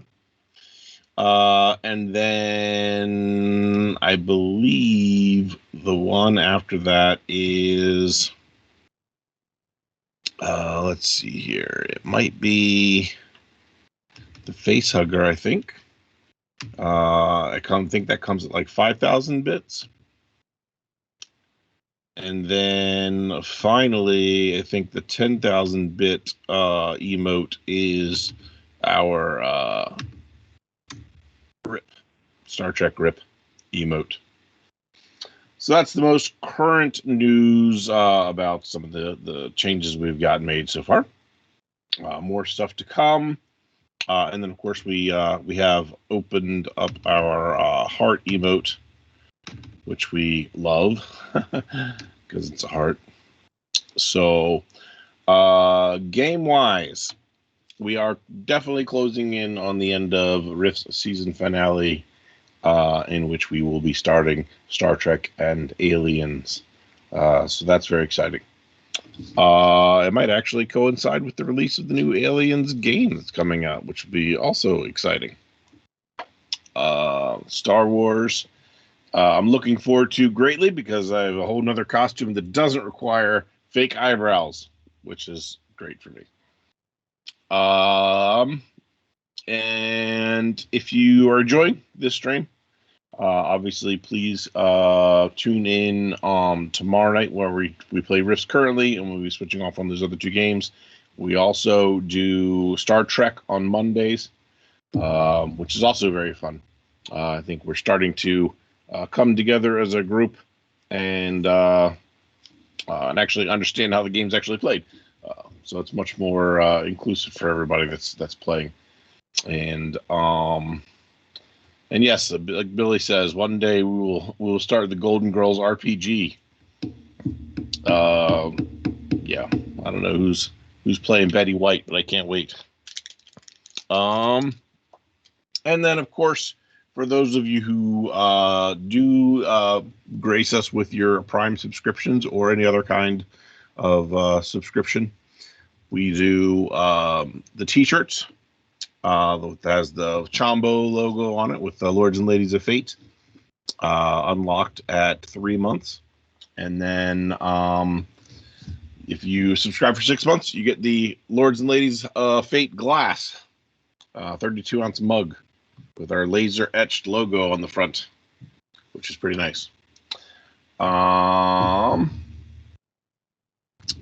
think that's pretty much it for me. Armand, you have something else to contribute? Absolutely. If I could remember which one of those buttons I have to push to get to the right thing. It's this one. I found it. I did.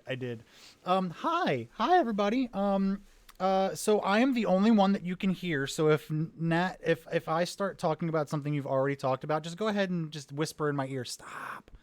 I am Sophia. I'm a Sophia. Absolutely. I make no, I have no qualms about it. I know who I am. So let's talk about some commitments to you all, the wonderful lords and ladies of fate. Like we've been doing this for a little over a year now. We've learned a lot over the course of this year. We've had a lot of fun. We want to see this community blossom. And not saying that because we're going to be doing a Blossom RPG. Shut up. I hope you heard her, my wife laughing at me. She laughs at all my wonderful jokes. But we want this to be a fun place to hang out, to enjoy some action. It's not just enjoying it vicariously through us. You get to be a part of the action. Who doesn't want that? But commitments to you all. The biggest commitment that we're making to you all right now is we promise to be on time. That's something that we've really struggled with over the course of this past year. Not anymore. Our commitment to you is on time every single time, regardless of what we're doing or who we've got going. We want to make sure that if you are setting aside time for us, time is a precious commodity. People don't have a lot of it. You get 24 hours in a day, 7 days in a week, 365 of those in a year. It's sometimes more. Your time is precious, and the fact that any one of you would spend any of it with us is phenomenal, and we appreciate it so much. So we're going to make sure that we're on time every single time, 100%. Also, commitment to take more of a presence in those social media platforms that everybody likes. Hey, if you're one of them talkers, you're on the Clock app, TikTok.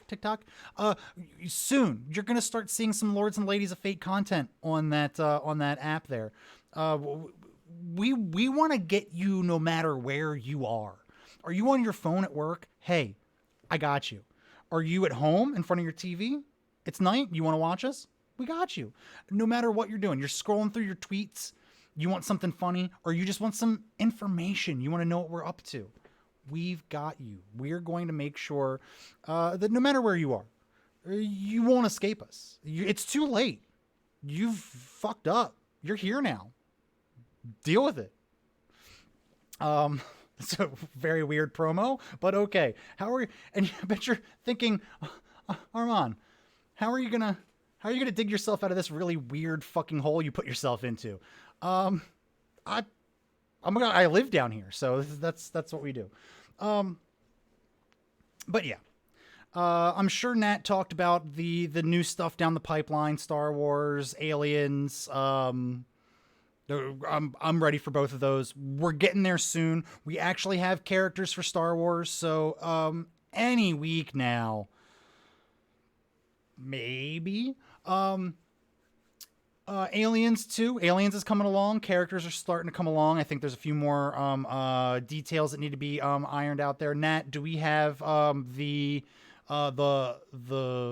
miniatures and all that? Is that all stuff that we've gotten ready to go, or are we still waiting on that?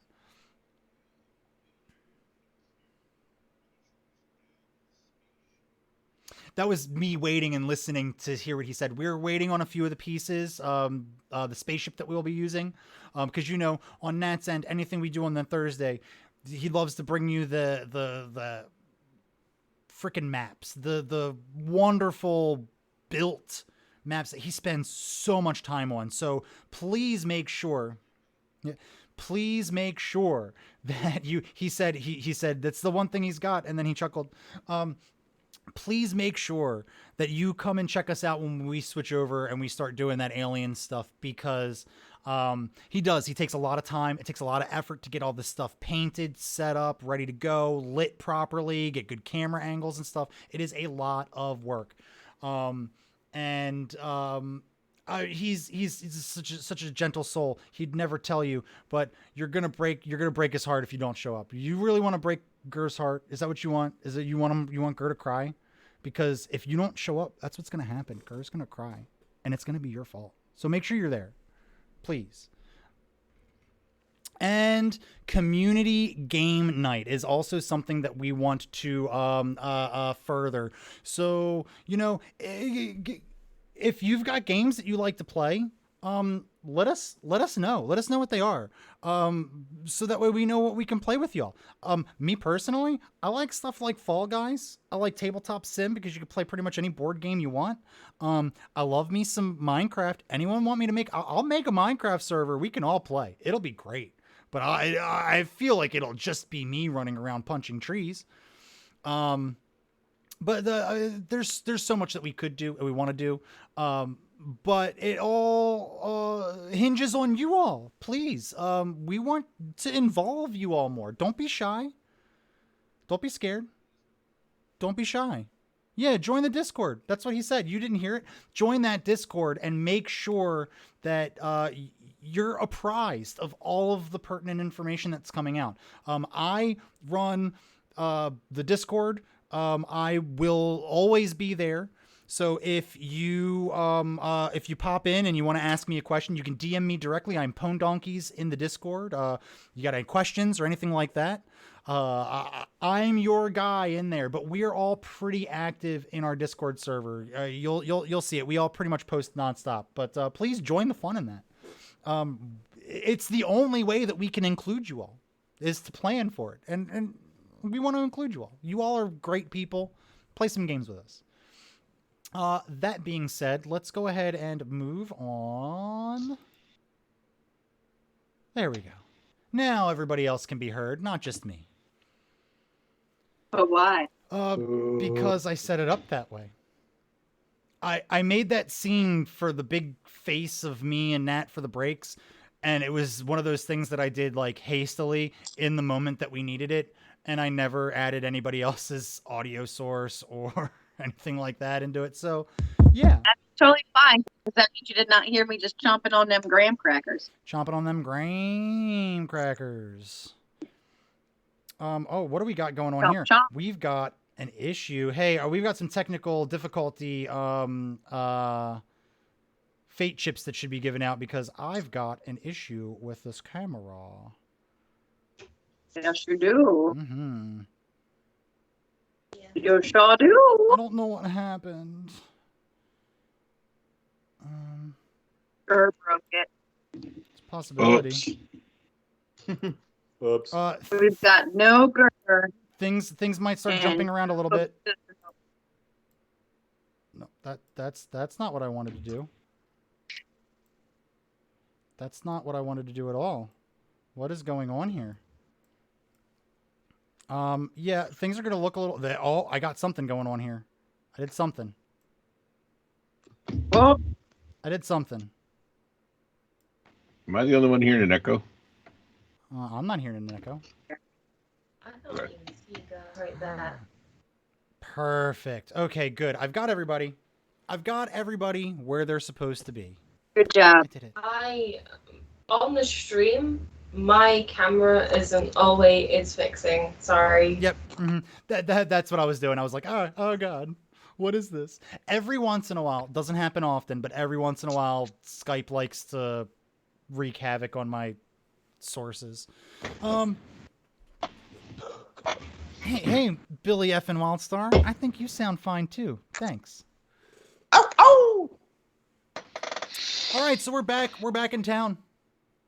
Y'all are huddled around a very drunk Gray. You don't just decide that I'm drunk. Only I and God can decide. Which God? one? Yes. Is it? Wouldn't you like to know? I would actually. That's why I asked. I mean, that's cool. Is it the window? Yeah, the- actually, it'd be cool. Walls? It's the wall. It's which no, my mom isn't always a window. She's just sometimes a window in my dreams. Oh. She's a part-time window. Part-time wall. Part-time lover. Part-time mother. A part-time lover and a part-time friend. The monkey on your back is the latest trend. I'm drunk. Shut up. I thought you just said that you weren't. I said you can't just decide that I'm drunk. I said only I and God can decide, and then I am God. It's best just not to question it. Assume that he's always inebriated, and let's get on with our day. Wait, but you're God? One of the town guards from the gate start wandering closer to the group. Hey, what seems to be the problem here? Oh, we're just talking. We're just talking. I'm Sister Nova. I'm the chosen one. The situation's under control. It better be this. It's a little too early to be making these kinds of disturbances, right? Are we in fucking Boston? Where? I don't know. It's like Boss Australian.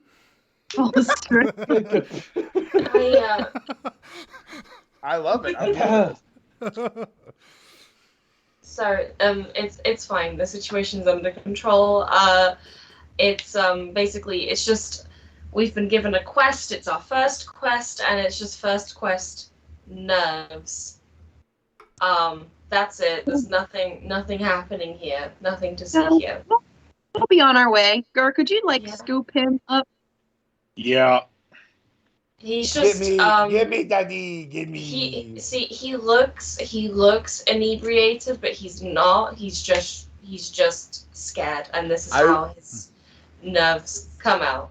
Yeah, that's right. I wouldn't think of inebriation. Yes, he's stuttering over his words because he's very nervous. I have a lisp. All right, you go ahead. Get out of here. And then he walks over to the other guard, and he goes, "Hey, look, it's the trash. Taking out the trash." Say what? He kind of the other guard kind of goes,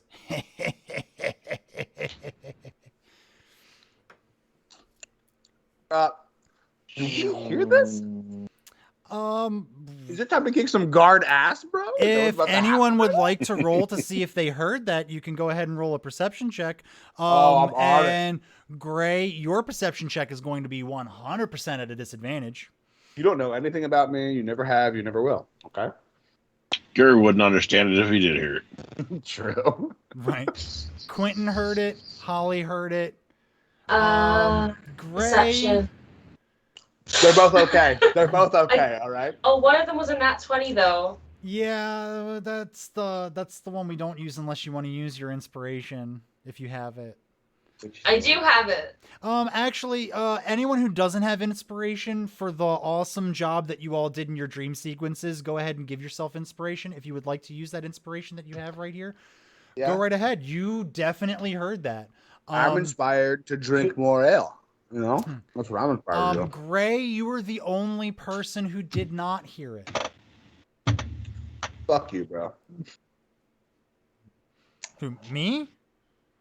Because No. the DM will remember that. No, this is great talking. Smite I'm saying fuck you. I'm saying fuck you Ray. to no one. I'm saying fuck you to no one for no reason because I'm not drunk. Fuck you. You can't tell me I'm not. I wasn't gonna tell you weren't. That's what I said. You said what I was gonna. Nope.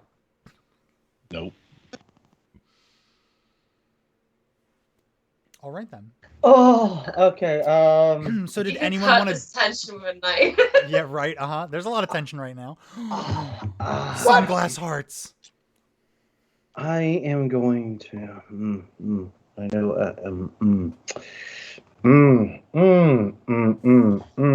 So like, did we? And and I'm just gonna look at I'm gonna look to Holly. Did I just hear what I thought I did? I don't know what you hear.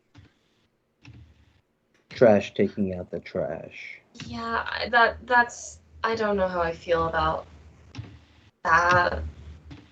I thought the guys. Sister Nova, you know the people of this town. It's a good like 75-25 split of people who are closed-minded and xenophobic as opposed to people who are more open-minded. So this isn't like an uncommon thing for what some would deem the unsavory races. Things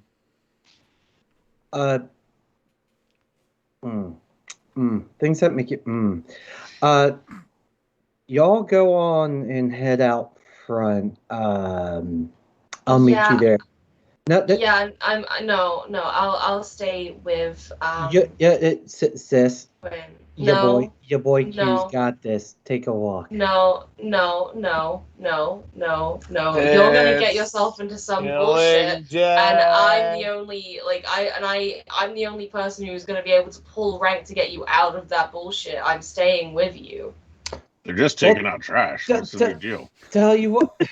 Yeah, we're gonna take out some trash. We'll see you outside, kids. Tell you what, if I'm not out there in 10 minutes, come on back in for me. But I'll be out there in 5. I'm staying. There's nothing you can do to convince me. You're my friend. I'm staying. There is nothing on this earth that can convince me to not stay in this moment. Okay? I'm gonna go ahead and walk. Sick of this town. Wait, yeah. Were they saying I was about to say that's actually super convenient because I was literally about to turn to Hallie and say, y'all get on out front. At least I have eyes to watch this stupid thing I'm about to do. Guys, I'm confused. I feel like I've been talking to this little stone. And you're covering your mouth makes it really hard. Who's I pick up the stone and I throw the stone out through the gate and I say, "Go get the stone." Pow! It just jumps out of Gert's arms. Okay. All right, sister. I just need you to keep watch. Make sure no one's got an eye on me. So Q would like to find his way behind these guards. Preferably, we'll say like behind really any form of cover, just somewhere where I can kind of stealthily cast a mage hand.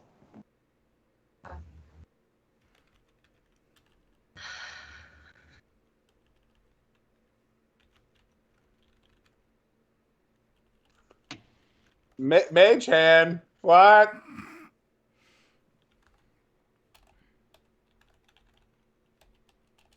What?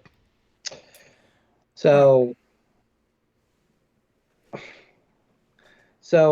once I do, I would like to attempt to use Mage Hand to stealthily unbuckle that guard's armor. So the next step he takes, all of his armor just falls to the fucking ground, and he's left there in his skivvies, and everyone's gonna point and laugh. Absolutely. The one who said, the guy who has the Australian accent. Yes. Okay. Go ahead and roll me a sleight of hand. Neither one's gonna do. So you, I mean, wouldn't that be a stealth check? Shit.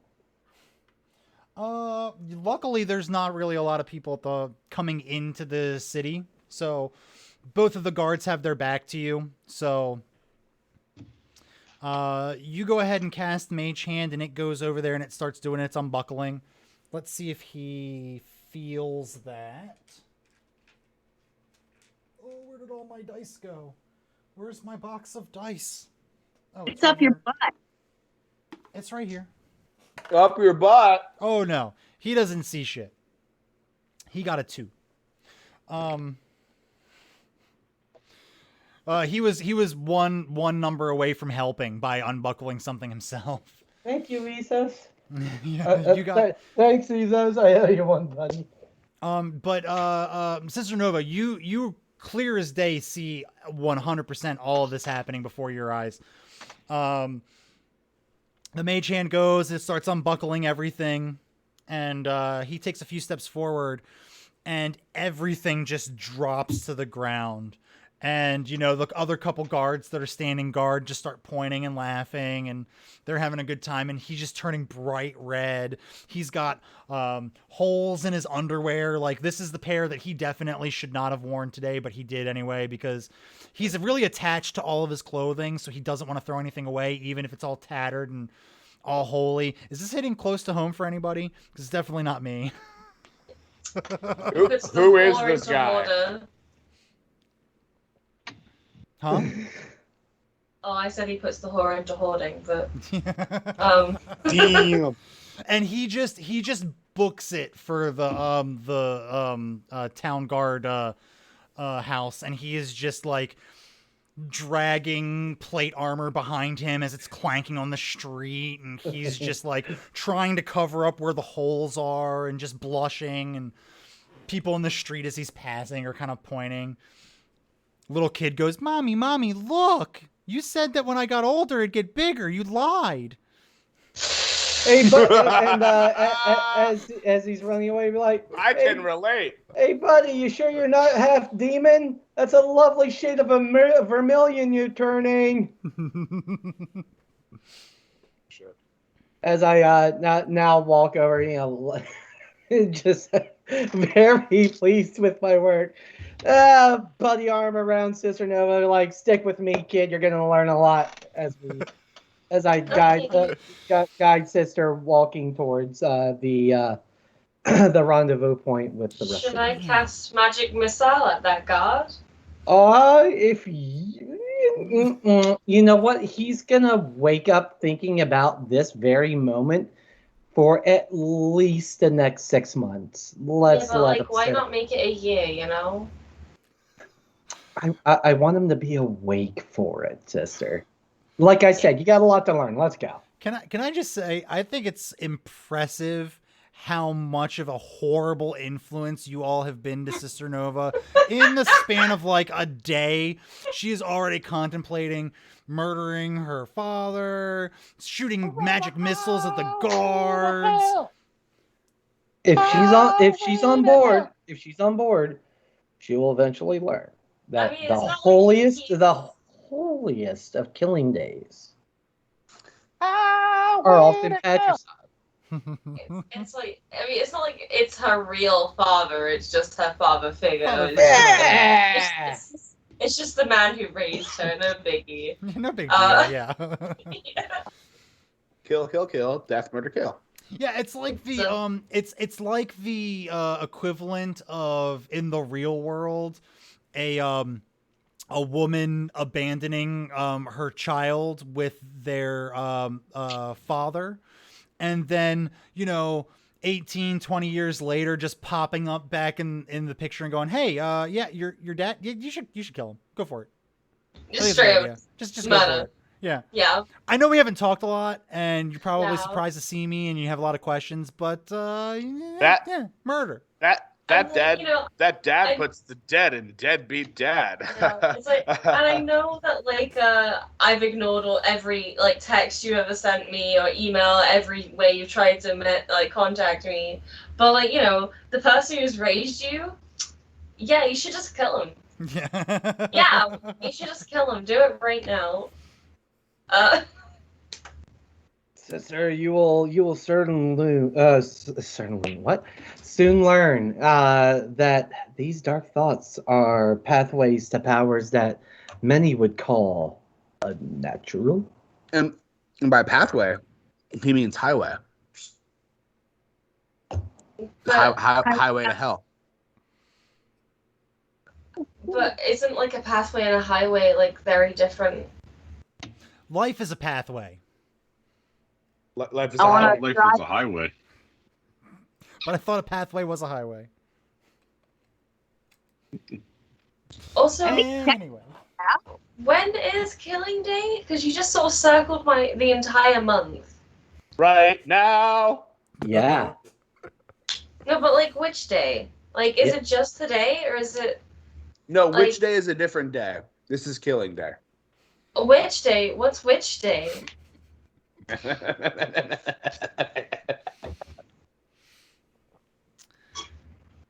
Oh, that was good. That was good. Sister, the answer is just yes. No, but like when? Yes. No, but when? Yes. But when? I don't know how much more clear I can make this for you, sister. You're being less clear than my mum, and that's pretty vague. Look, yeah, less clear than a window. I mean, that's not very hard. Your mom. I mean, she was a stained glass window, so. Your mom was a beautiful stain. Okay. Are you calling my mom a stain? Shit, I don't know what to do with that. You got me in a box here. We're completely off the rails at this point. Yeah, I could have stopped this a while ago, but I was like, this Killing Day back and forth. I'm for it. I am all for it. It's very who's on first, and we all love it. Yep. As you all are walking out of the town, you see a caravan getting ready to get loaded up. And you see this little young chap. He can't be much older than like 17, 18. Looks like he's just one of the helpers. He comes up. He's like, "Hi, are you the adventurers that are supposed to be keeping us safe while we go to the other city?" Speaking of which, Gray, this is your hometown that we're going to be going to. So I would like for you to kind of come up with the name. I think I may have in a fever dream mentioned the name of the town once. So I don't feel pretty bad about retconning that. So I'm going to let you name your town. And if you want to take suggestions from chat, and mix it with something of your own, or just straight up take something from chat, or ignore chat altogether. I don't recommend that because they will make you pay. They'll remember. They never forget. They never forget. Right, Mama? So, yes, we have the caravan. This scrawny little gentleman. He's like in between like loading stuff up, and he's like, "Oh, We've been waiting for you. We were actually thought you might not show up, so we were just gonna shove off. But I guess you're here now. We've got to get to the port right out over there. We got to load everything up into the ships. We're taking a ship. You guys know how to sail? You ever been on a ship before? Like, what am I saying? You're on an island. You have to have gotten here by a ship unless you lived here your entire life. I'm an idiot. I'm sorry." And he just smacks himself in the face.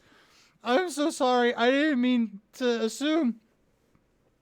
That's hot, I like bro. it better when you assume. Hit yourself again. Oh, okay.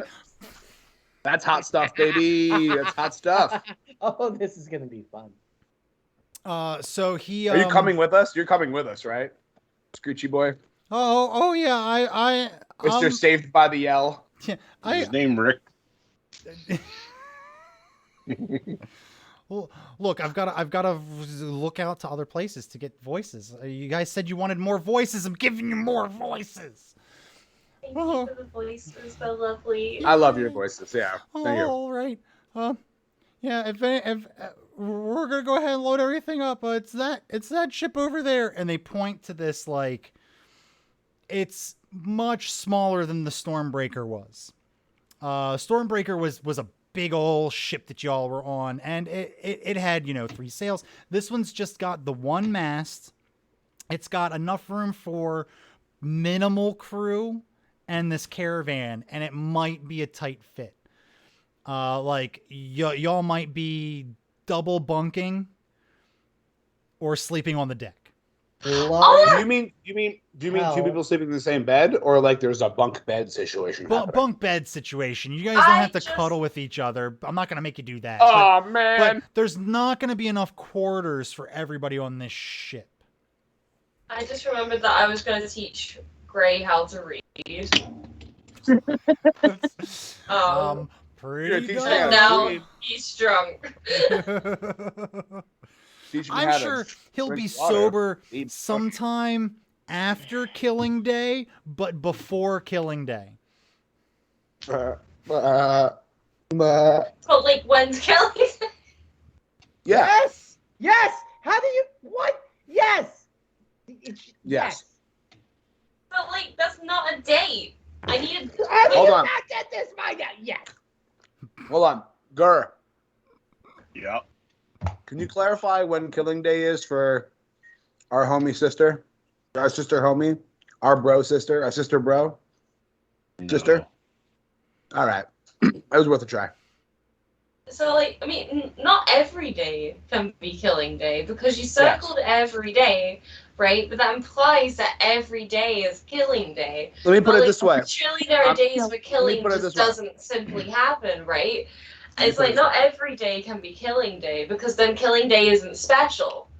I'm killing this keg, that's for sure. The keg wasn't alive, and also it's 9 a.m. It's bringing me life. Are you okay? Do you require therapy?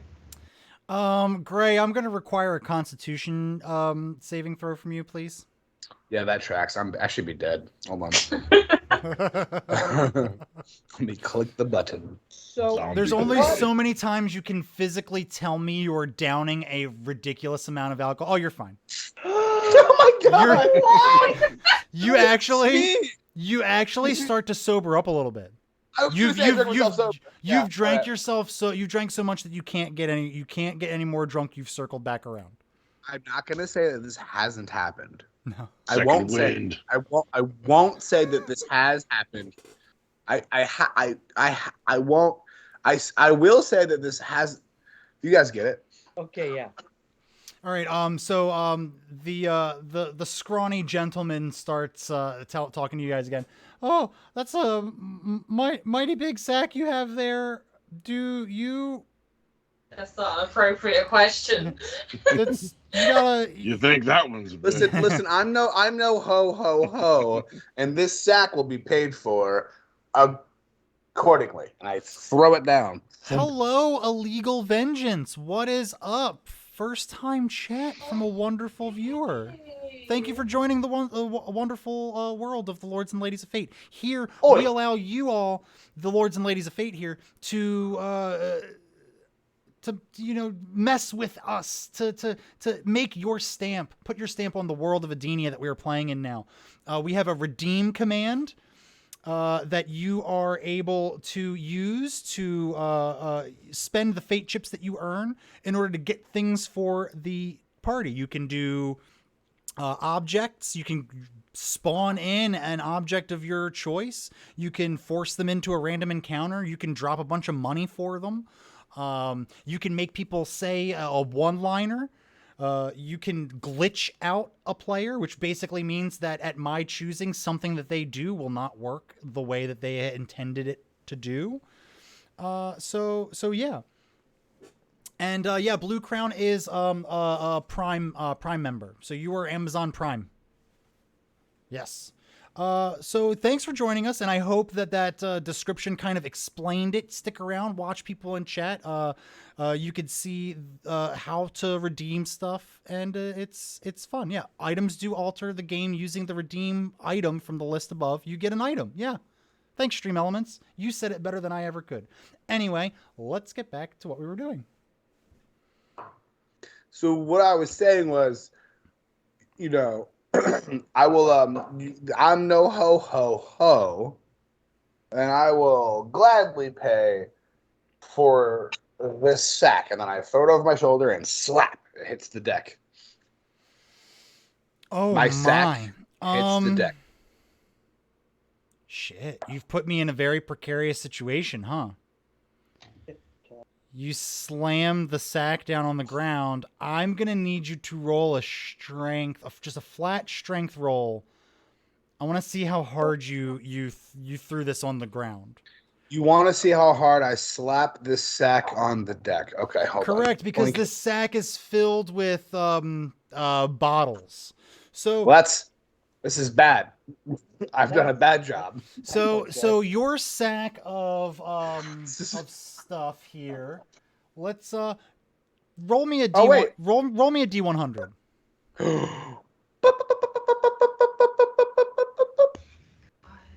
You have 54 bottles of liquor in here. You have just broken 4 of them. You drank 2 of them, so now you only have 48 bottles of beer on the wall. 48 bottles of beer on the wall. 48 bottles of... Can I get on the boat now? You're sober at this point. Yeah, but this is how I talk.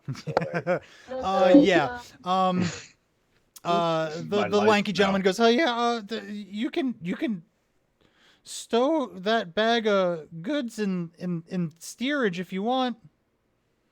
What did you just say? You can stow your stack in the back.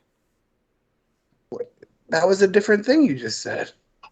Yeah, well, I was trying to say it simpler because it seems the nautical terms weren't something you were familiar with. So I just the back of the ship. Just go put your sack of stuff. Are those bottles of alcohol? It's leaking. Listen, dude, I can't hear. What?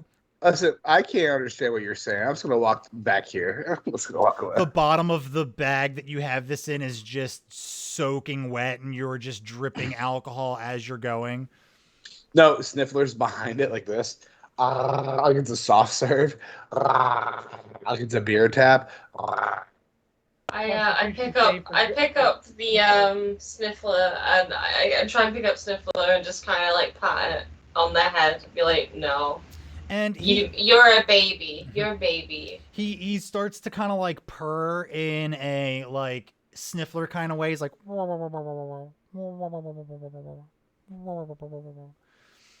you actually like pat him. You get him like right behind the ear, which is like his favorite spot, and he's just like, wah. And then he just kind of like goes limp, and he's like looking up at you with this big old doofy smile on his face. Because Sniffler he's a big doof. He looks like a big doof, you know. You just look at his face, and you're like, oh, you doof. Look at him. Look at those eyes. I get like heart feels. Like I get this creature does not exist, but he fucking does to me. And if any of you motherfuckers anything ever try to hurt him, I swear to God. Just Santa Claus. Yeah. It's the Brooklyn Nine-Nine meme. It's like, I've only had this for this many days, and I don't think anything will happen to it, but if anything does happen to it, I will die. Yeah. I will simply pass away. Yeah, I will murder you and everyone in this room. So, I'll do it. So Gray's dragging this soggy bag through the ship, trying to get himself situated. What's everybody else doing? So I'm gonna wander the ship. Just wander. Try to find some quarters, stake my claim. A quick meta question. Sure. Whatever became of my glorious navy? Oh, I'm sorry. Who? The the SS the QSS Proctologist Junior. You see tied off all the way at the seedy, dungy end of the dock. You see the QSS Proctologist Junior still floating there, so she's still seaworthy. And she is moored to the dock so tightly, you feel pretty good. The QSS sails again, and so I, and it better to ask for forgiveness rather than permission. Oh, please don't steal the boat. Please don't. It's my boat. Is it your boat? Yeah, the QSS is mine. Are you just saying it's your boat, or is it actually no, your boat? The QSS Proctologist Junior is my boat. Was it someone else's boat before it was your boat? Irrelevant. Technically, No, yes, but it was a gift, wasn't it? I'm pretty sure it was a gift. We turned all these people to dust. Yeah. Is it a gift, or is it an unconsensual gift? It was a gift. Like an actual gift. Like they knew they were giving it to you. They knew it probably wasn't going to return to them. Yes, or no, as in like did they make the conscious decision to kindly give you the boat before they turned to dust? Before they turned to dust, yes. I mean, in all honesty, you all did work to make that thing more seaworthy than it was before, so... I did all the work. Get out of here. Anyway, I happen to have in my possession a nice sturdy rope. I would like to... well, actually, no, I don't have to use that. I am going to go ahead and bogart the rope that is... keeping the Proctologist Junior to dock. I'm just gonna start walking that along the coast, and I'm just gonna tie it to the back of that ship that everyone else is getting on, and I'm gonna throw my bags, my stuff, and I'm gonna set up my bedroll in the old Proctologist, and Q's gonna catch some rays. Yay. I got my own boat. I mean, I'm coming with you. Wait. So which boat are we on? Are we on Q's? So if the chat would like to give us a name for this vessel that the party has found themselves on, I would love to take some of your suggestions into consideration. But now we have 2 ships. We have the ship that you all are on that I am offering the chance to name to you all. And we have the QSS Proctologist Junior, which was the little rinky-dink fishing boat that now has some wood strapped to it to make it just a little bit more seaworthy. Did you strap it to the boat here so that it...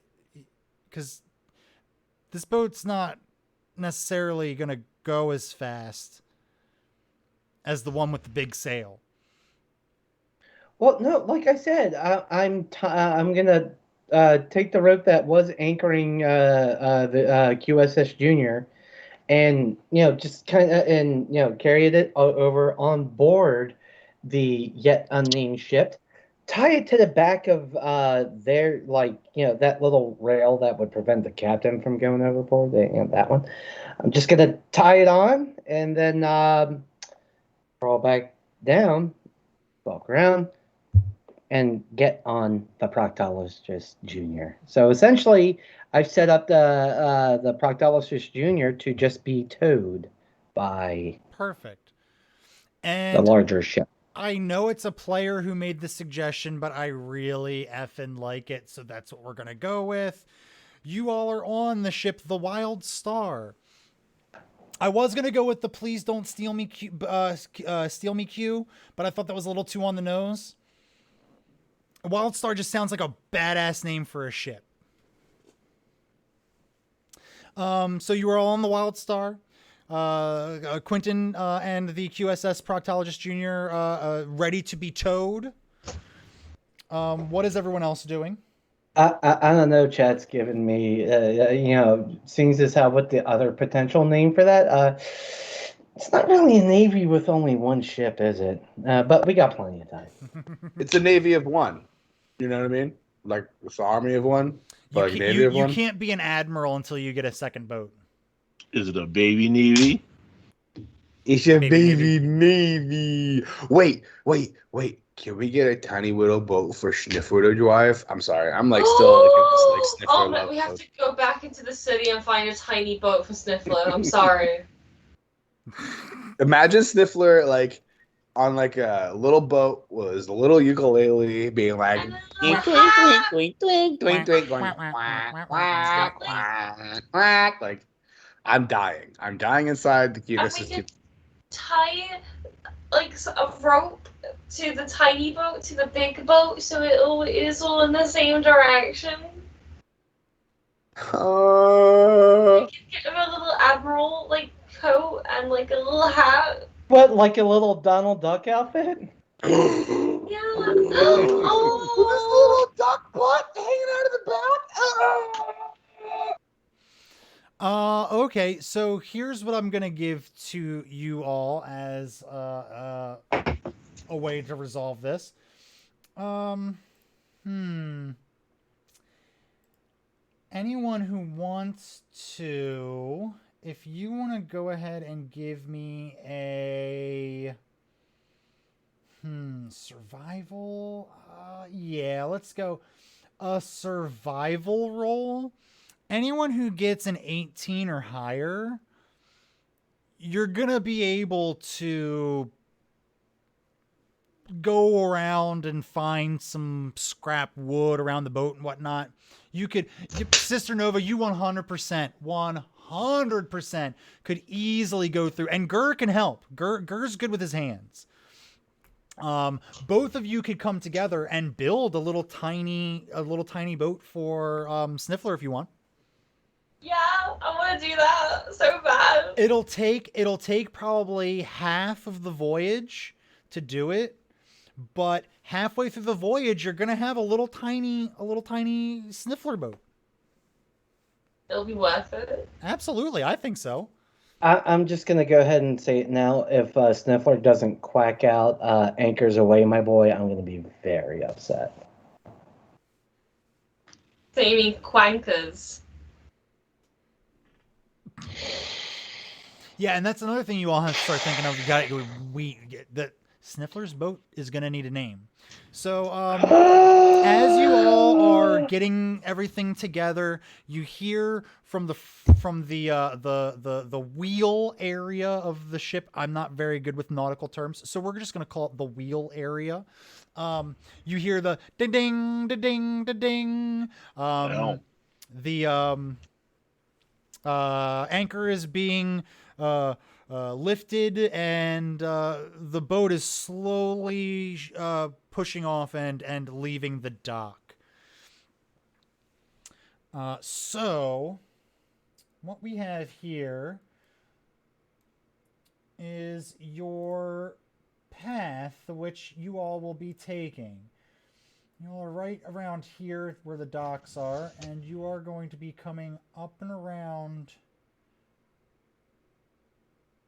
to this town right here, which hopefully Gray has been giving some thought as to naming this town. We'll wait until we go by it. Don't worry, you have some more time. I see the deer in the headlights. Look, you're fine. It's okay. But you're gonna need to name your town. Mm-hmm. Yep, that's good.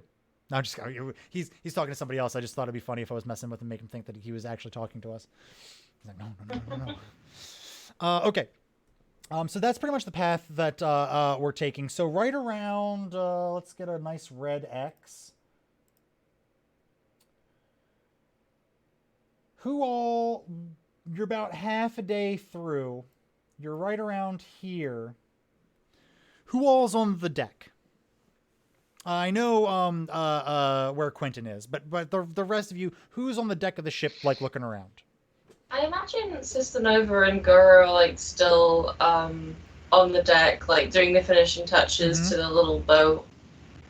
You know, maybe felt like Sister Nova was like painting it or something. I don't know. Absolutely, yeah, definitely. I'm not. I found my quarters and I'm just chilling in there reading my book I got at that bookstop shop. Like, Gray, are you on the deck? Yeah, I'm on the deck. I would like both you and Quentin to roll me perception checks. I can do that.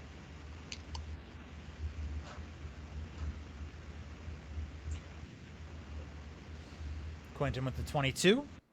Gray, you're kind of taking everything in. You see over there, you see Sister Nova and Gur are like quietly working together, putting the finishing touches on this little tiny boat.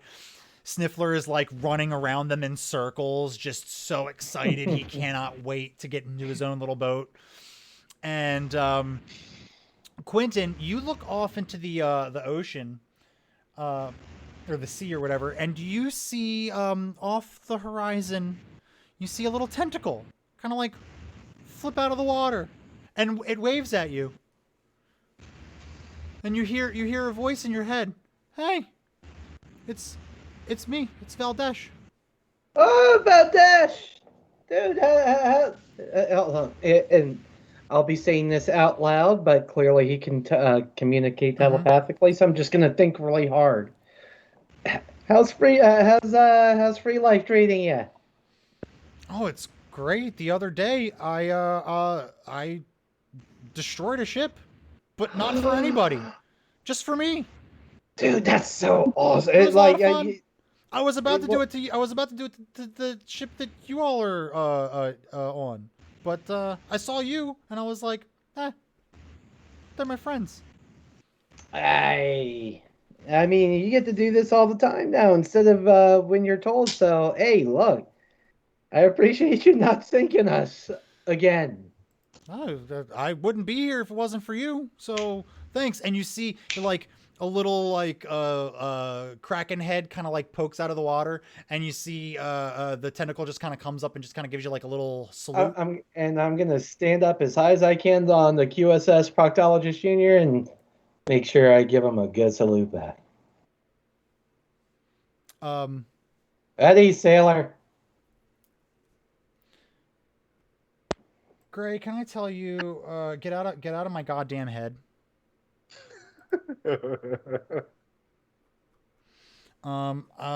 So yeah, you have this altercation, and Valdesh goes, wish you luck on all of your adventures.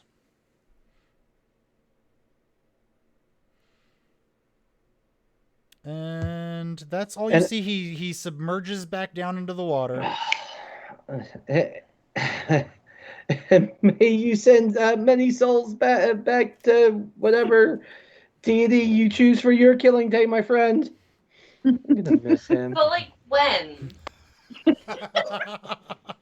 And I somehow heard that from the QA. Oh my God! How do you not know?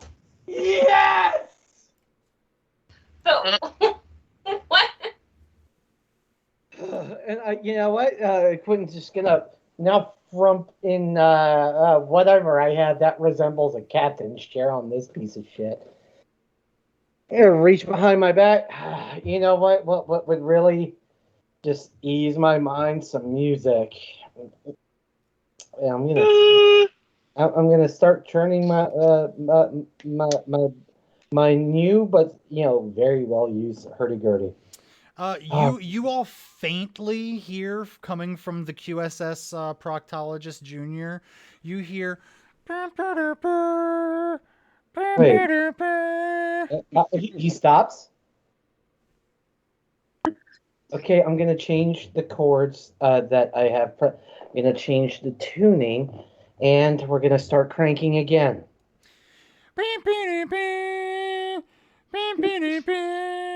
Chord change. Keep cranking.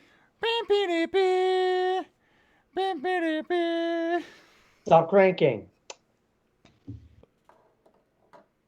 Yeah, hold it to my face. Shake it. Shake it. You Slap hear you hear like the faint whisper of "You can't see me."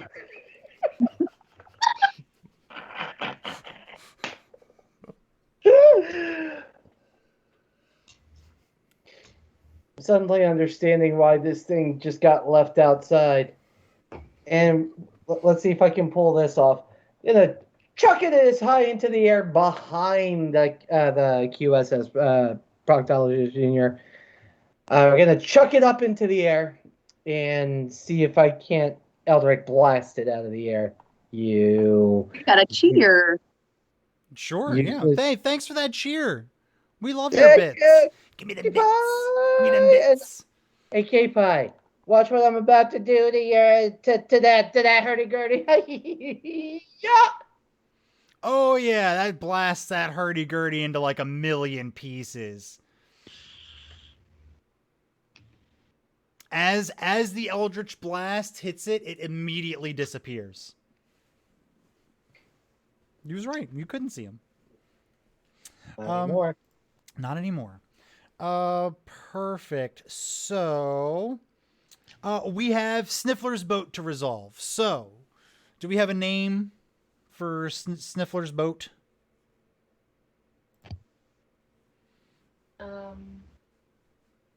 The SS Sniffle. All quacked up. I know I'm not on board, but has anyone asked Sniffler what he wants to name the boat? I mean, True.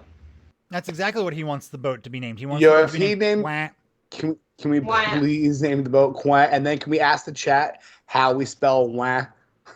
Wah. I think it's like Wah. WHAA.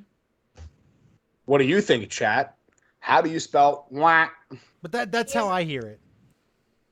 I hear NWAMPH. There are a lot of silent letters in that. Wamp. Wait. Wow. Okay, good, Wow. good Wow. Dude, are you really good? There's no P. WHATs. I specifically do not put a P at the end of that because I don't want it to be confused with Wow. anything.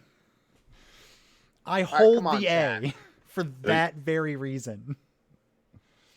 Listen, Where's the Z? Good Devil is nowhere near where it could possibly be. Try again. Oh, hold on. NWAMP. Actually, NWAMP might be pretty close. Yeah, that's what I just said. Right, and Wamp is you all are pretty close. interpreting it how you hear Sniffler. So if that's how you hear Sniffler, maybe that's what he sounds like to you. All right. Atlas, what's your take? I need your take, Atlas. Unless you're asleep. No, you're awake. I cannot wait for someone Legal to Vengeance, what's your take? cursed edit of Sniffler saying whap, but to whop. Okay, so Atlas spells it Macaroni Hank and a with a pop. W. That's a wah. Pop, that's Wah. Wah. Whap. Yo, Wait. are you saying Sniffler's doing WAP? Can we please? Can we please make this lore? Forever lore. It's gonna be so cursed. It's gonna be so emotionally cursed. But I just TV can't gold wait. pieces, that's a WAP. Hwank. Atlas says WHANK. Hwank. Okay, Hwank's pretty close. Whack is not it. Good Devil Whack is not it. I think Tavy might be the closest. The Wamp. Hey, I leave it to the builders of the ship to decide. Macaroni in a pot. That's some Whack. whack. What? Like quack but whack. No, I mean you've given no effort. You're just guys, replacing this one just letter. in. Cardi B has just sent us a cease and desist, so we're gonna need to. This keep is fair use. This is parody. It's fair use. Get out of here, Cardi. More like Cardi C. Got her. C minus.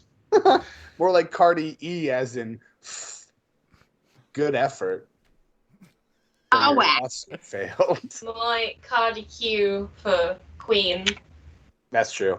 Hawack. Hawack is good. Hawack sounds good, but that's not what Sniffler's like. I like Hawack on its own. No, it's Armand. What is it? Wah. Yeah. Okay. It's Short. oh, good devil. This is close. This is close. I'm liking this. Just This is very close. Wah. It's very Wario of all of us, to be honest. How are we not? How are we not talking about how this is? This is Super Wario, who, by the way, I think is best described as like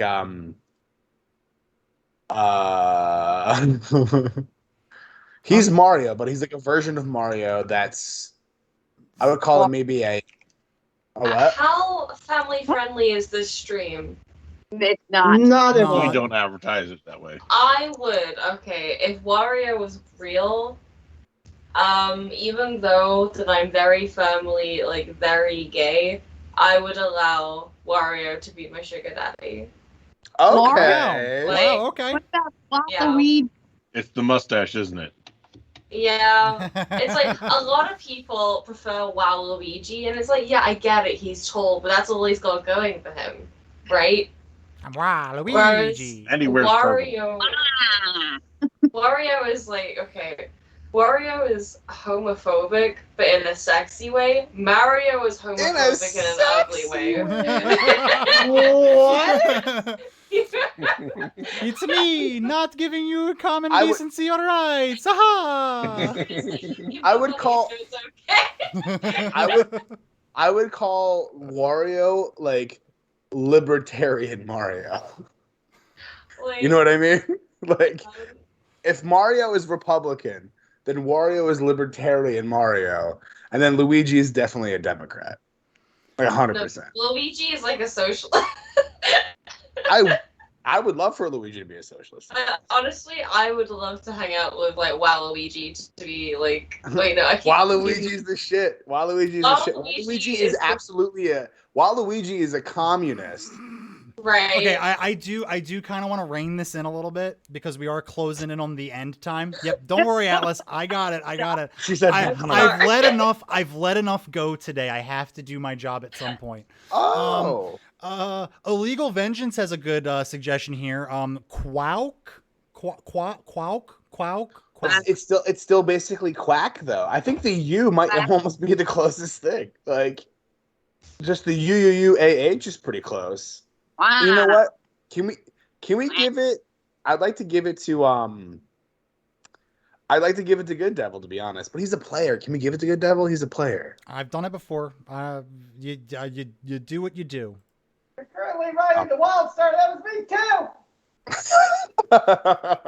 It doesn't mean chat can't punish you for it. That's right. I mean, like, if I was We gotta Illegal cement this. Vengeance and you disregarded my suggestion and you went with your own or a player's, I would just glitch you. That's what I would do. Hey, Illegal Vengeance. Don't. That's what I would do. I would just glitch him. Drop that XP. Don't glitch me, bro. Oh yeah, give him an XP drop. Players don't like that. Atlas, can you please make it like cemented in like canon lore for this game that we spell UUUAH, please? What? I think that's the worst one. What? Like, that's just so, like, upsetting. It's so upsetting to me. Like, What about YWAA? I don't, Oh, you gave me XP. You gave me XP. Nope. It was a drop. No, because someone. But I didn't do it right, but it doesn't count. You can't. She can't do it. It doesn't count because it was me. Mm-hmm. Yeah. That's like if I did the drop right, it still wouldn't count. Correct. True. Active players can't participate. All right, guys, reel it in, okay? Listen, let's get back into the game, all right? Like, I'm Name trying the this whole fucking time. boat. I don't care what you name it. You've got I'm gonna give you guys The It's Sniffler SS Lounge. 60 seconds. It's You got the 60 SS seconds starting right now. Like, Sniffler Jr., it's right there. Quack Name it attack. the Cardi C, but like SEN. Cardi C. Oh, Cardi C. Has to be Cardi C. I'll quit. I'll die. I'll kill myself if it's not Cardi C. Okay, I guess it's Cardi C. And you know what? I'm going to go ahead and give some fate chips to the chat for contributing. Even if they did not pick your selections, I still want to reward you all for contributing. Enjoy your sailing days on the Cardi Sea. It's very wet. Very, very wet. Oh no. That's the Well, once Slipping you and sliding in all the worst ways. once you see she's seaborn, that'll be some wet ass. Oh my god. Where's Sniffler? Listen, can we having a button that I can just hit mute. Can we just acknowledge that we named Sniffler's boat? Sniffler. You said that like you'd quit if we didn't name it that. Don't act like you weren't involved. I'm so excited. So yeah, it's finished. Sister Nova, you took some really good time to write on the back of the boat, and really nice scripting, because you've done the most writing out of the entire group here. A really, really good SS and then Cardi C. And Sniffler's just like, he like hops in it, and he's like on the boat. It's like on the deck. He hops in it, and he puts one foot on the side, and he's like with his little arm flap going around like this. He's got his ukulele on his back. I want to say that I also crocheted the sails. Absolutely. To have little snifflers on them. Hey, I'll even say that you you had enough time to crochet him a wonderful little tiny little sailor's cap. Yeah. So now you've got Sniffler, sailor's cap, ukulele strapped to the back. This boat's got some sails on it. He's got his foot up. He's looking around, and he is just so excited. He looks at you, Gray, and he's go wah wah wah wah wah, and he keeps like motioning over to the side of the boat. Wah wah wah wah. What is it, man? What do you need? Wah wah.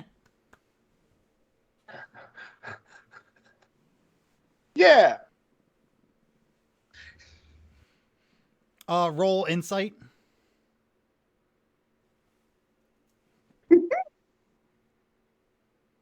Thank you. You're very welcome. I have no idea what's going I on. can bring you back. Don't you worry. As he rolls a 2. Beep.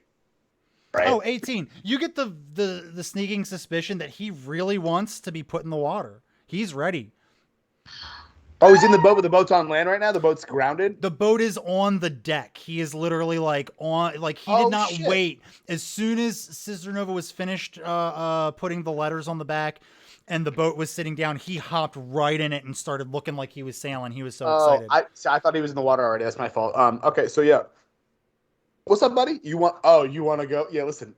What'd they name your boat? They named your boat the Cardi C. Okay, that's dope as shit. I'm gonna scoop you up. And if you need anything, just whack. Wait, before you do that, I'm gonna into the boat or something. Thank you. Someone else had the thought. I didn't have to do it. What? Ty? Just in case he did, I did have I still have my rope. I can still try to lasso Sniffler before he's cast adrift. Whoa! Before I put you in here, we should probably tie you to. Yeah, let's tie the boat to the boat. He runs. Sniffler runs over to the side of the boat and finds a rope, and he's just dragging it behind him, and he throws it at you. Wah, wah, wah. Oh, all right, yeah. And then I tie him up, and I gently set him down like you would a life raft or like a U-boat, not a U-boat. Like a model boat, yeah. Yeah. I set him down, and he's in the water. And the waves are crashing against the little boat, and he's just like this. Okay. You look at Sniffler's face, and you cannot remember the last time he looked like he was having this good of a time. There is just pure joy on his doofy looking face. This is just crying. As this is happening, you know, this was all going on. The ship was still going. Y'all have passed the halfway mark. You actually can see the city that you are going to pretty closely now. It's coming up on land. You hear someone up in the crow's nest. Lando! And then you hear Sniffler from his little boat go. Lando. And he's pointing in that direction. So as you were going past, anyone who is on the deck that would like to make a perception roll, I would like for you to go ahead and make a perception roll.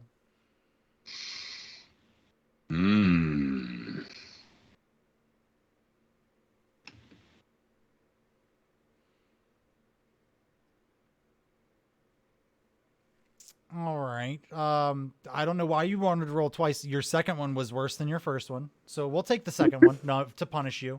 Sometimes I don't know what I'm doing. You know, sometimes I feel like I heard a beep, but I didn't hear a beep, you know, and look, I perceive is Sniffler being cute. Okay. I perceive Exactly. Pretty much all of you are just infatuated with Sniffler having a good time. Gur, you're actually a little jealous that you don't have your own boat right now. Like you see Sniffler having all the fun. I'm gonna start working on it right now. Nobody outdoes me. Quentin, as soon as they say land ho, you're like at attention, looking around. You see what looks like a pretty decent sized town, smaller than the one you just left, but big by, you know, normal standards. But it looks very still. You don't see any kind of like movement on the walls. You don't hear the hustle and bustle of town life. Through your little eyeglass there, you don't see anything. You don't see any signs that anything would be wrong either. You don't see any smoke or fire or anything like that. Looks like a normal town, but it does not look like there are any people in it. The captain of the ship goes, "Hey, matey, we're on our way. We have to go past the town because the town does not have a good port. We're going to Bayside Port. It's right outside of town." And literally, it's just this little tiny port. It's actually run by the town that you're going to. The town that you're going to is called Montauk.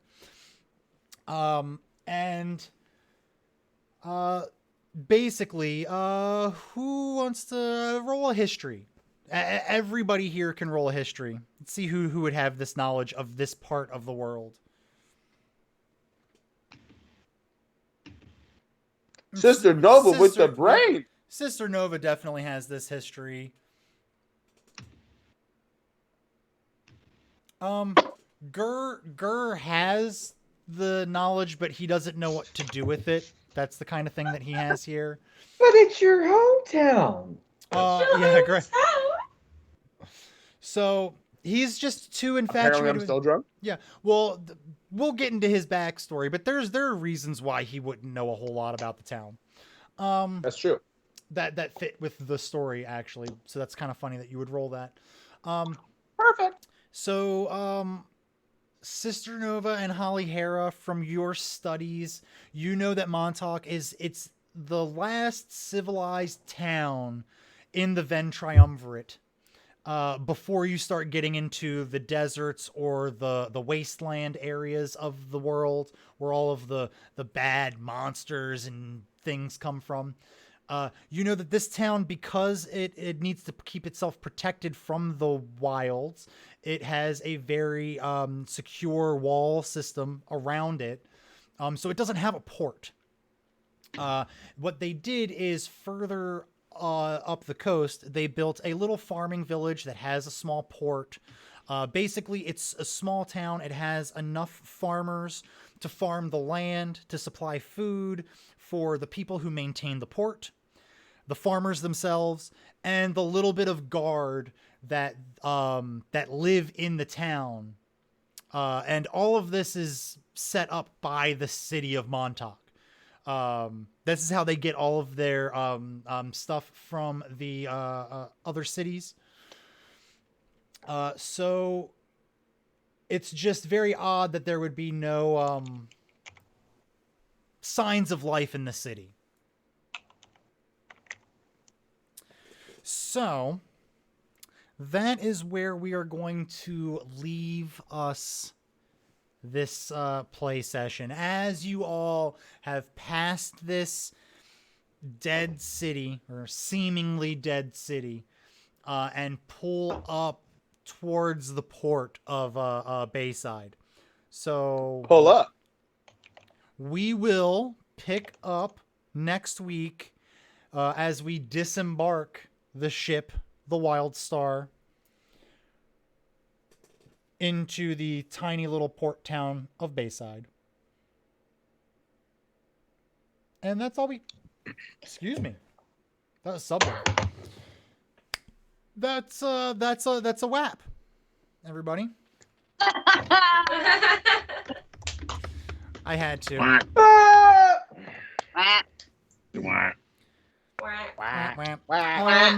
All right, so I want to thank everybody in chat, everybody, new faces, the same old faces, people that may have been around and come back. I'm looking at you, Illegal Vengeance. I see you there. I appreciate you. I appreciate everything that all of you have done today. Some really great participation. Please remember, as we get this raid together, I've only got one thing to say to you. You represent us and the Lords and Ladies of Fate community. That's you.